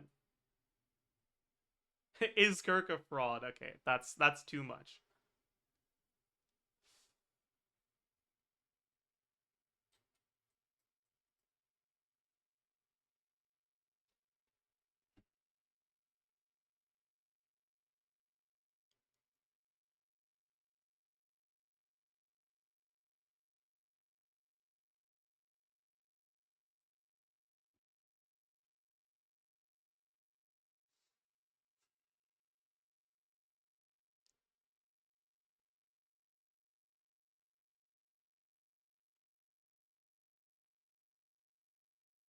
Is Kirk's future going to be a quick swap burst DPS for another on-fielder? I think that is a good question. In the very early phases of SKIRK beta, my thoughts on SKIRK's burst were a lot more positive than they are now. That's a mix of a few things. One, SKIRK just straight up got buffed between beta and live. She got a pretty big attack speed buff. That we kind of only learned about when we saw creator experience videos. Did we learn about it from the creator experience or just on live? I think it was creator experience. But obviously attack speed buffs don't do anything for the burst playstyle, they just buff the normal attack playstyle. And two, well, since then, people have, gotten better at SKIRK combos, have figured out the proper optimal combos. And so, because of that, overall, there have been basically no changes to the burst playstyle, whereas the normal attack playstyle got a lot stronger. So nowadays, the burst playstyle for SKIRK is quite a bit weaker. like dedicated burst playstyle, not just using burst in your normal attack playstyle. But that being said, it's still pretty solid, right? When you are playing Hydro or Cryo carries, well, we just talked about how there's not really a great last lot for SKIRK teams, but that means that if you're playing a different Cryo carry there, that isn't, like, a character who Shenhe was tailor-made for, aka Ayaka. I mean, fuck, even for Ayaka, really. Burst SKIRK is gonna be a pretty competitive, very possibly better last slot. Even for potential upcoming characters, if they decide to give SKIRK competition in the freeze slot before they try to give us a good last slot. I could very well see Burst SKIRK seeing more and more meta play with that later on. That's a very real possibility.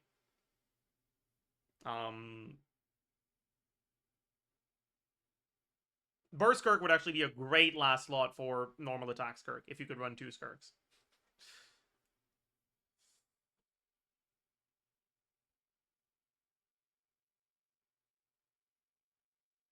But, yeah, that's gonna be it for the Ask ZAJEF SKIRK and Escoffier edition.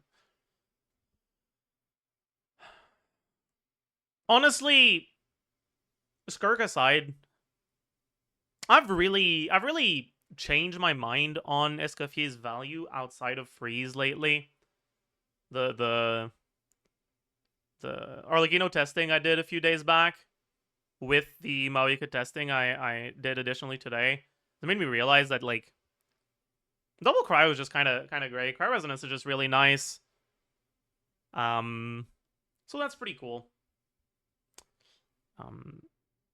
But yeah, as usual, I hope you enjoyed. I hope you learned a thing or two. You can do the good old YouTube stuff, like, comment, subscribe, and I'll see you guys in the next one. Hope you guys enjoyed this slightly more girthy Ask ZAJEF that combined 2 characters. Bye, YouTube. All right, recording done. I'm not doing the event, man. Jesus Christ. I didn't expect to be recording this for 3 hours. Holy fuck. I'm down to try to get, like, maximize this team, though, because I can probably do better than this. Let's try a couple... Okay, first of all, let's go to Blackcliff instead of Mailed Flower so I don't have to do weird-ass setups. Because I kind of don't like having to do the weird-ass setups. They're very annoying. And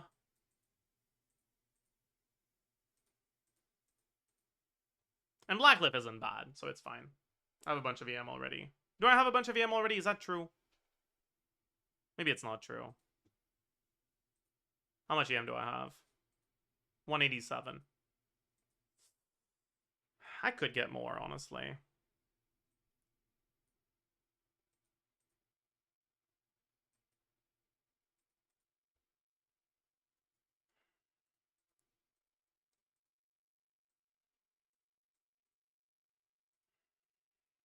Can get a little bit more crit rate here.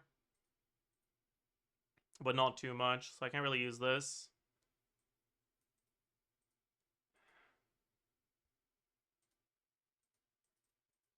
Anything here I could use? Not really. Well, could use this, but that's not great. Probably just want to use one of these two.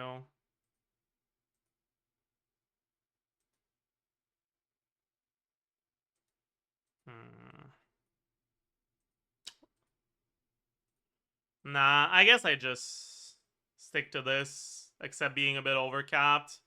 That's very overcapped, though, man. Alright, I'm overcapped by 7%. So this is just a 6 roller. I'd rather use this one.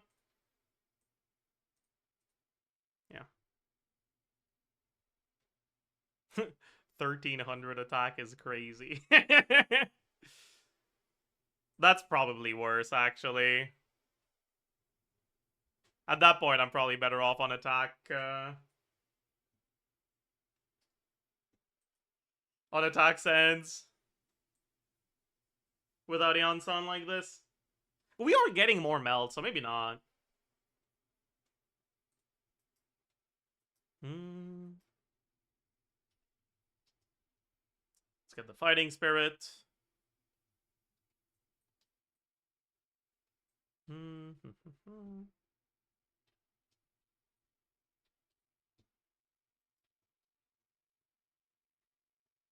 All right.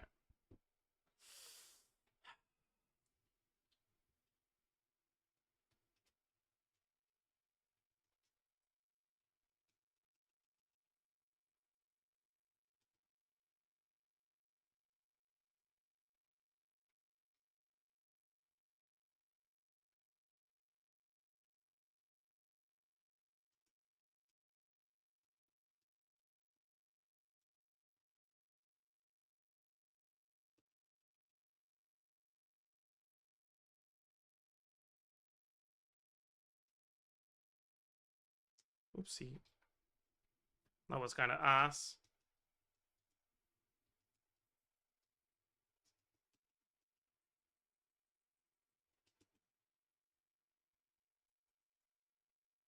Ah, I fucked it up. I lost the cryo app. Man, this is the problem with these. It's like, it feels really inconsistent.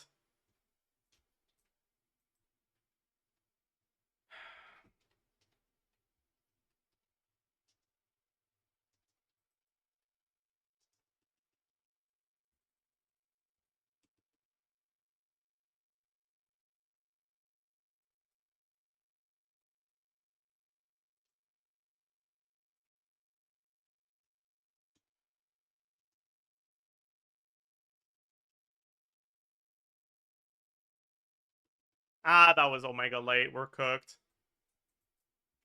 Yeah. Okay, I need to remember that these animations are a bit shorter than they usually are, so I can't do the exact same setups I usually do.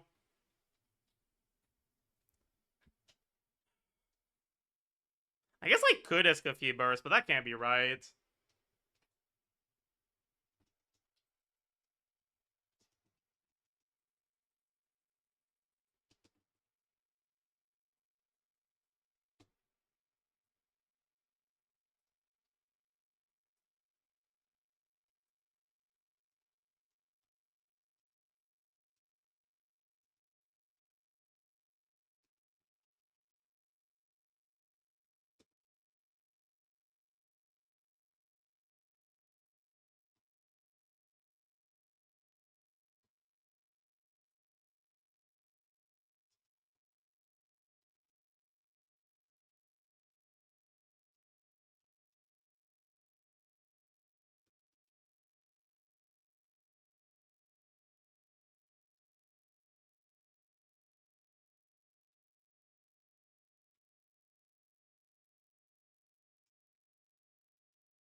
Maybe it is, right?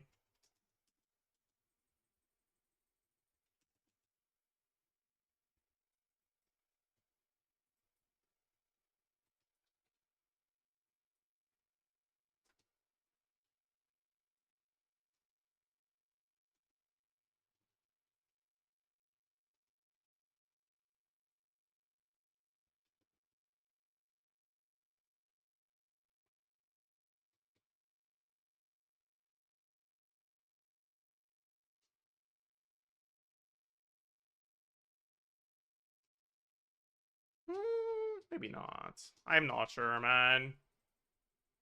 Seems like I actually do have the...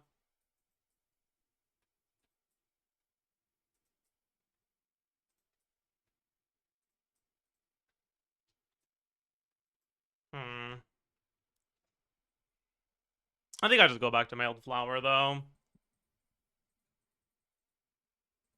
That was just better.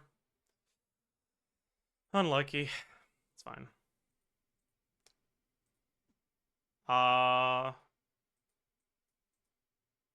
Because it's so annoying. Well, maybe just going attack sands is enough, actually. Is this capped? No.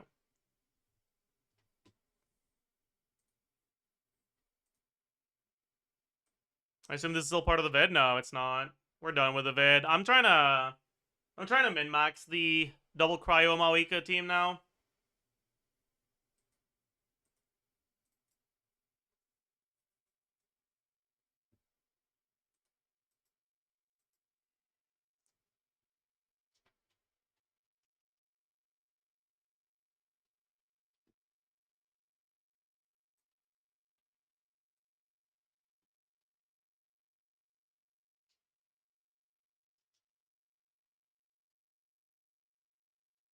Alright.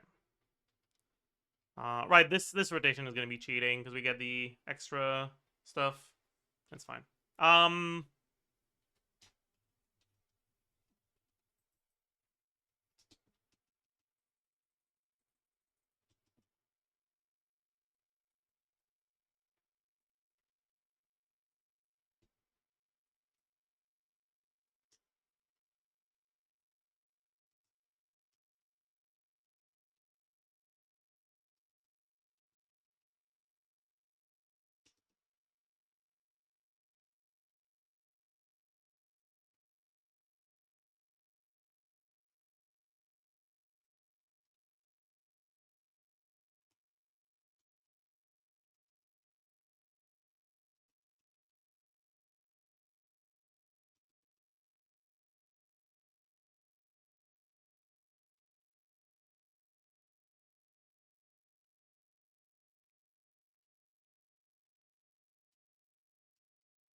I fucked up. Okay.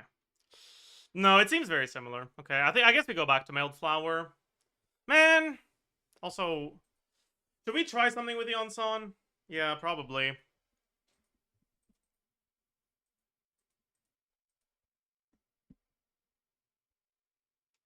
Hmm.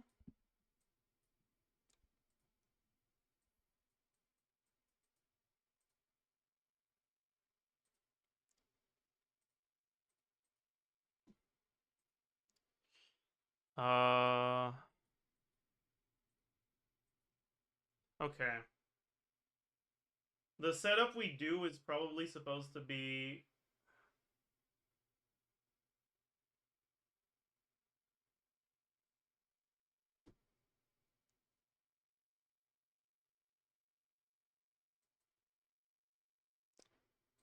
Eonson on scroll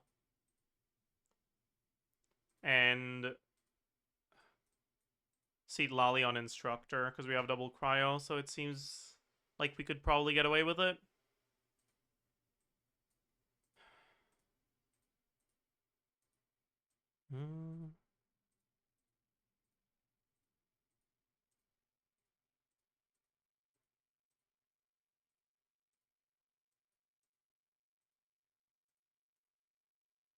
Let's hope that's enough.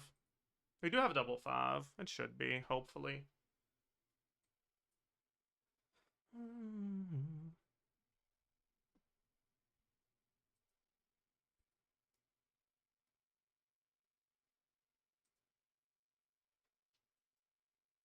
To be fair, he put 2 pieces of content in the title and he did 1. That's pretty good. I know, right? I didn't fucking change to Eonson.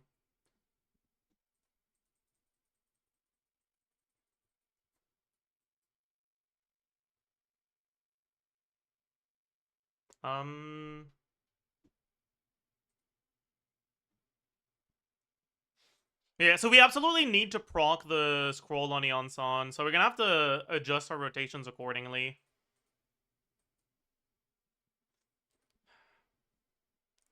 And it's probably...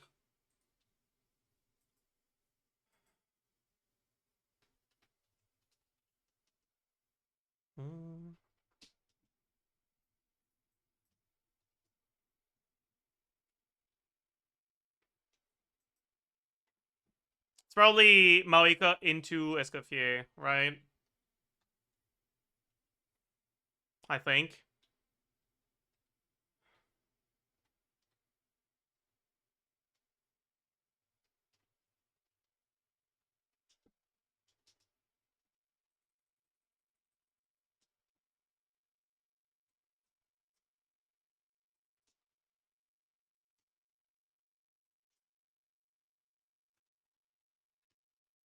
That's not Escoffier. I'm a fucking idiot. Okay, wait.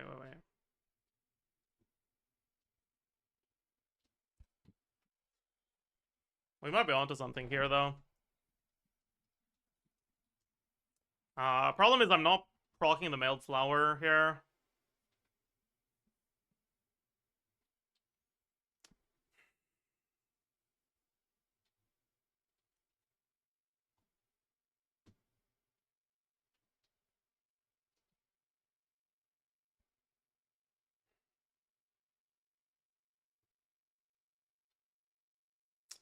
What's the most consistent way to do this?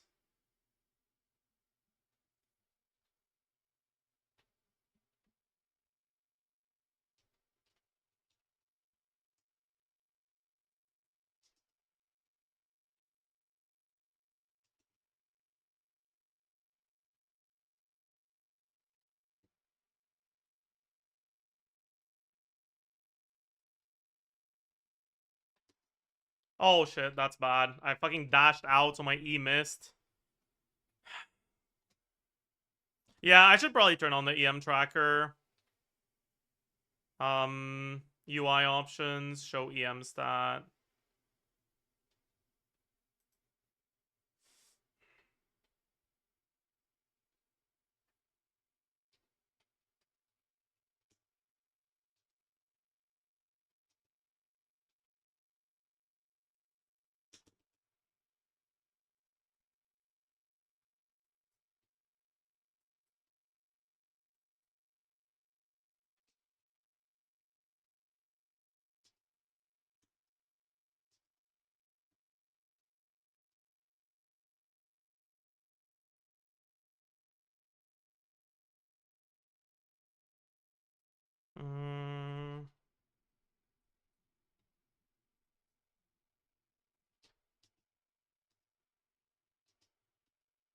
I did not proc the scroll there.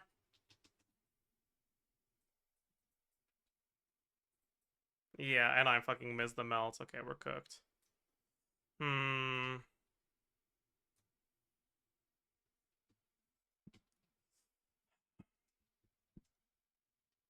what if I Eons on before Escoffier?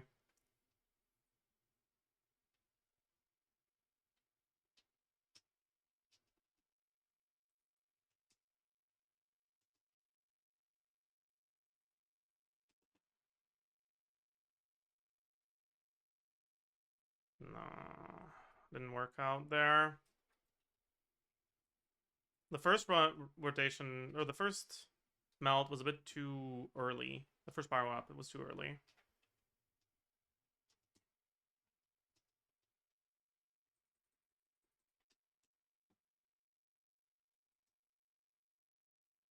No, was still too early. Yeah, this seems a bit sus, honestly.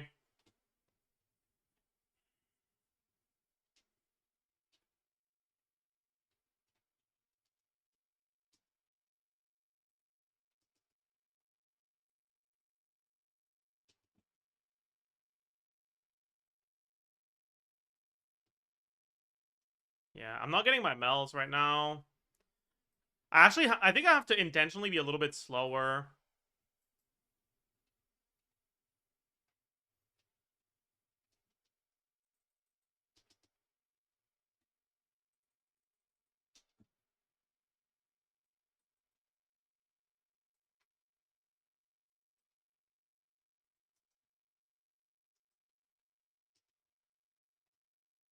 Oh, that's a cooked.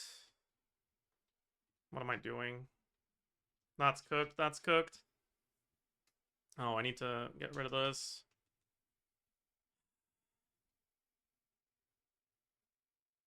What? Oh, okay.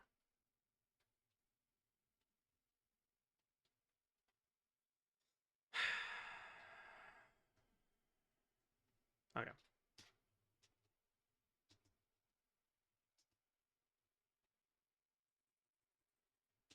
I fucked up. I didn't get the instructor there.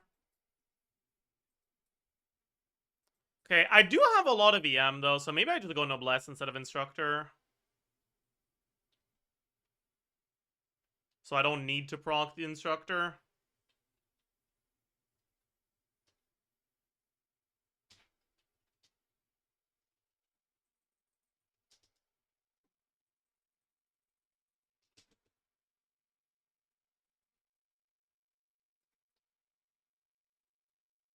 Yeah.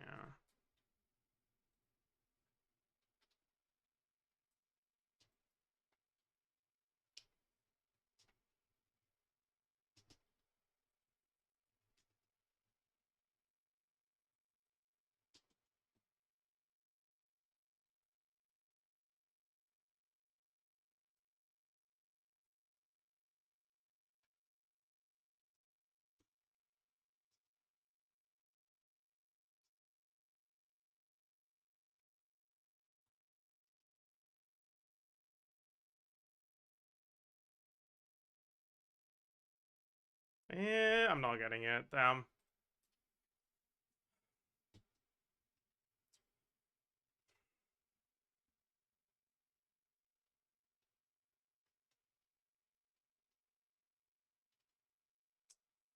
I think that's enough of that for now. I'm kind of down to do some more testing on the Arlecchino one though. So let's go do that.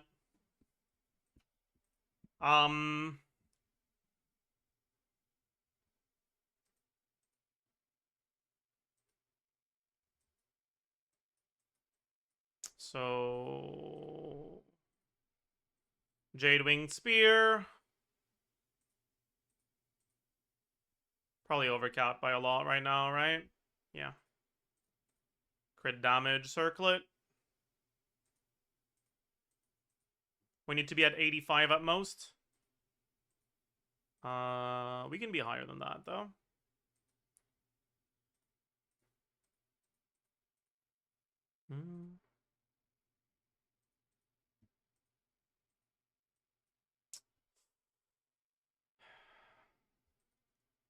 We don't need to be higher than that, I guess, but I don't want inconsistency. So let's bring this, I guess. Yeah, it's pretty solid. So we have this. Bennett on Noblesse. Escoffier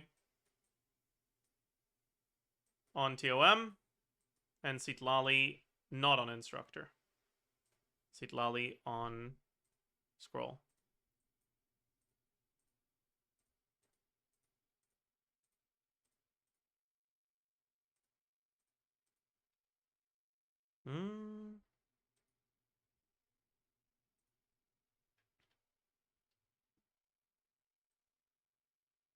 Yeah, I wonder if I can, like, find a way to remove the weight as well. Maybe if I just do the full attack string, actually. Rare Arlecchino N6. Chat, when's the last time you guys saw Arlecchino's 6th normal attack?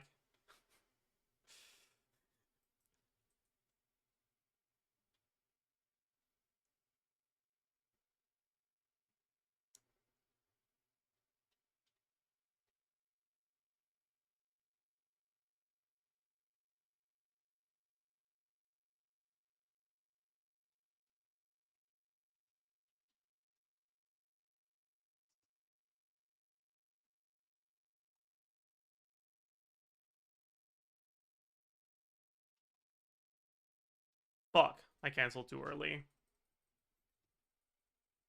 Okay, first of all, let's get a Rune Guard, because this shit is annoying.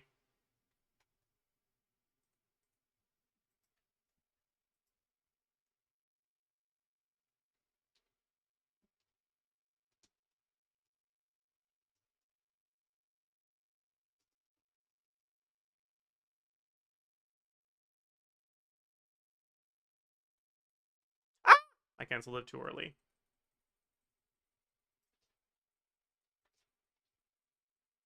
Wait, how's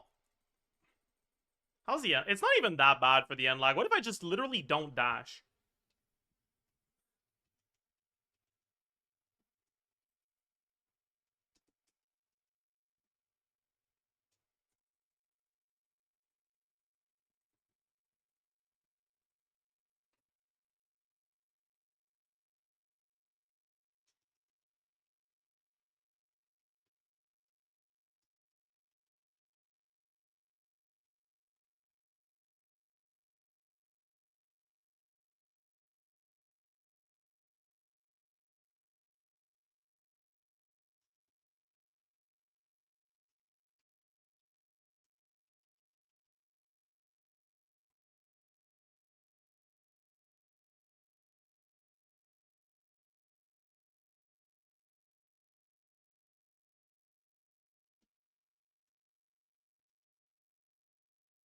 This is like straight up decent.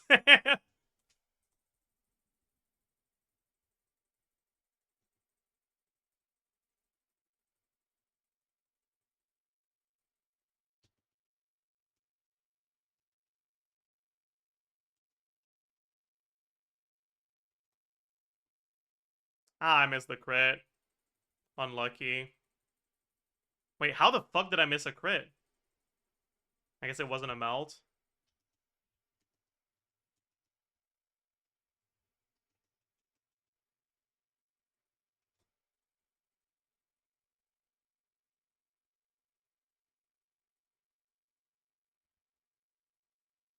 Ah. Yeah, let's try to dash after the N6, but I'm not used to the timing for it yet.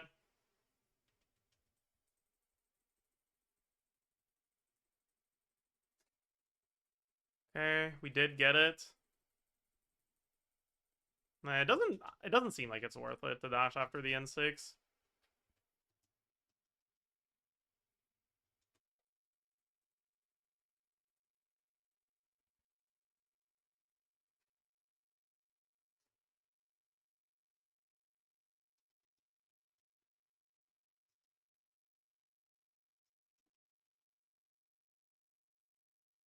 That was bad.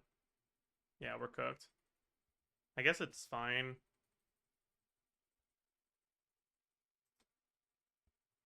Hmm.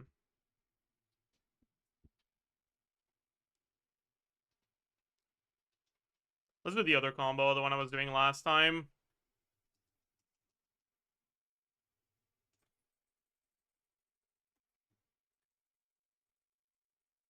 Oops. That was bad. I missed the pyro. I missed the aura. Hmm.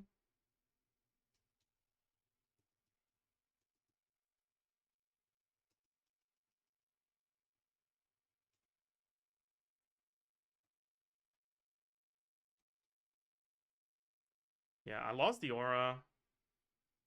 Right. I'm not supposed to be against a Ruin Guard. I'm supposed to be against a fucking target dummy so I can see the aura. Hmm.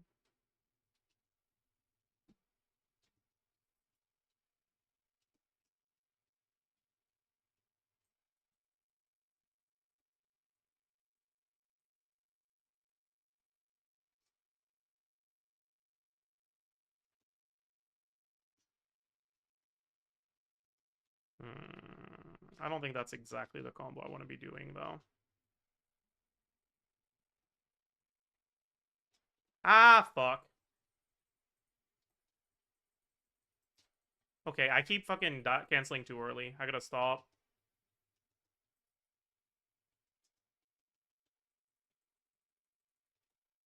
That was pretty bad. Yeah, that was awful.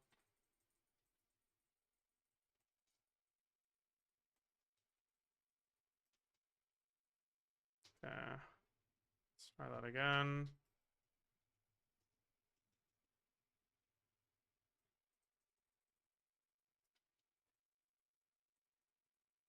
Yeah, that was also pretty bad. Man, I keep fucking it up.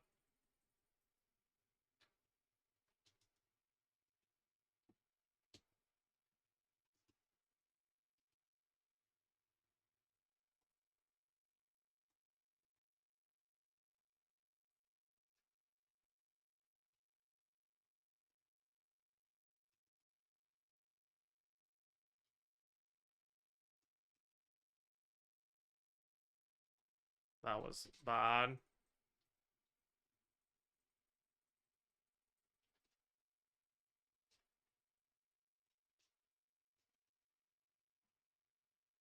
I kind of recovered it there. It's fine. Didn't get the scroll. That's really bad.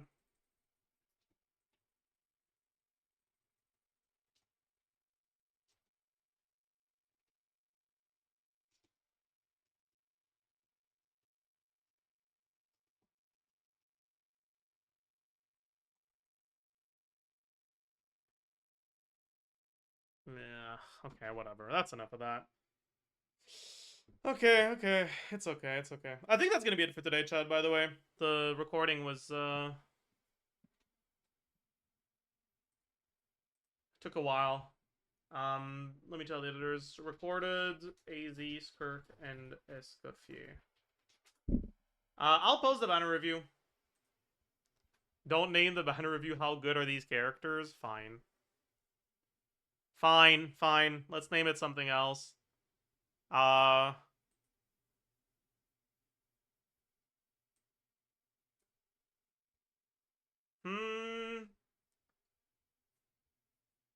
bad are these characters? True.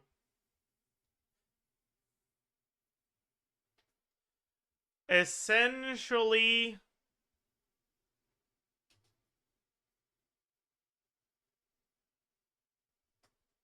Just... Because I feel like if I say dog shit in the title, it'll cook the algorithm. I'll just say essentially ...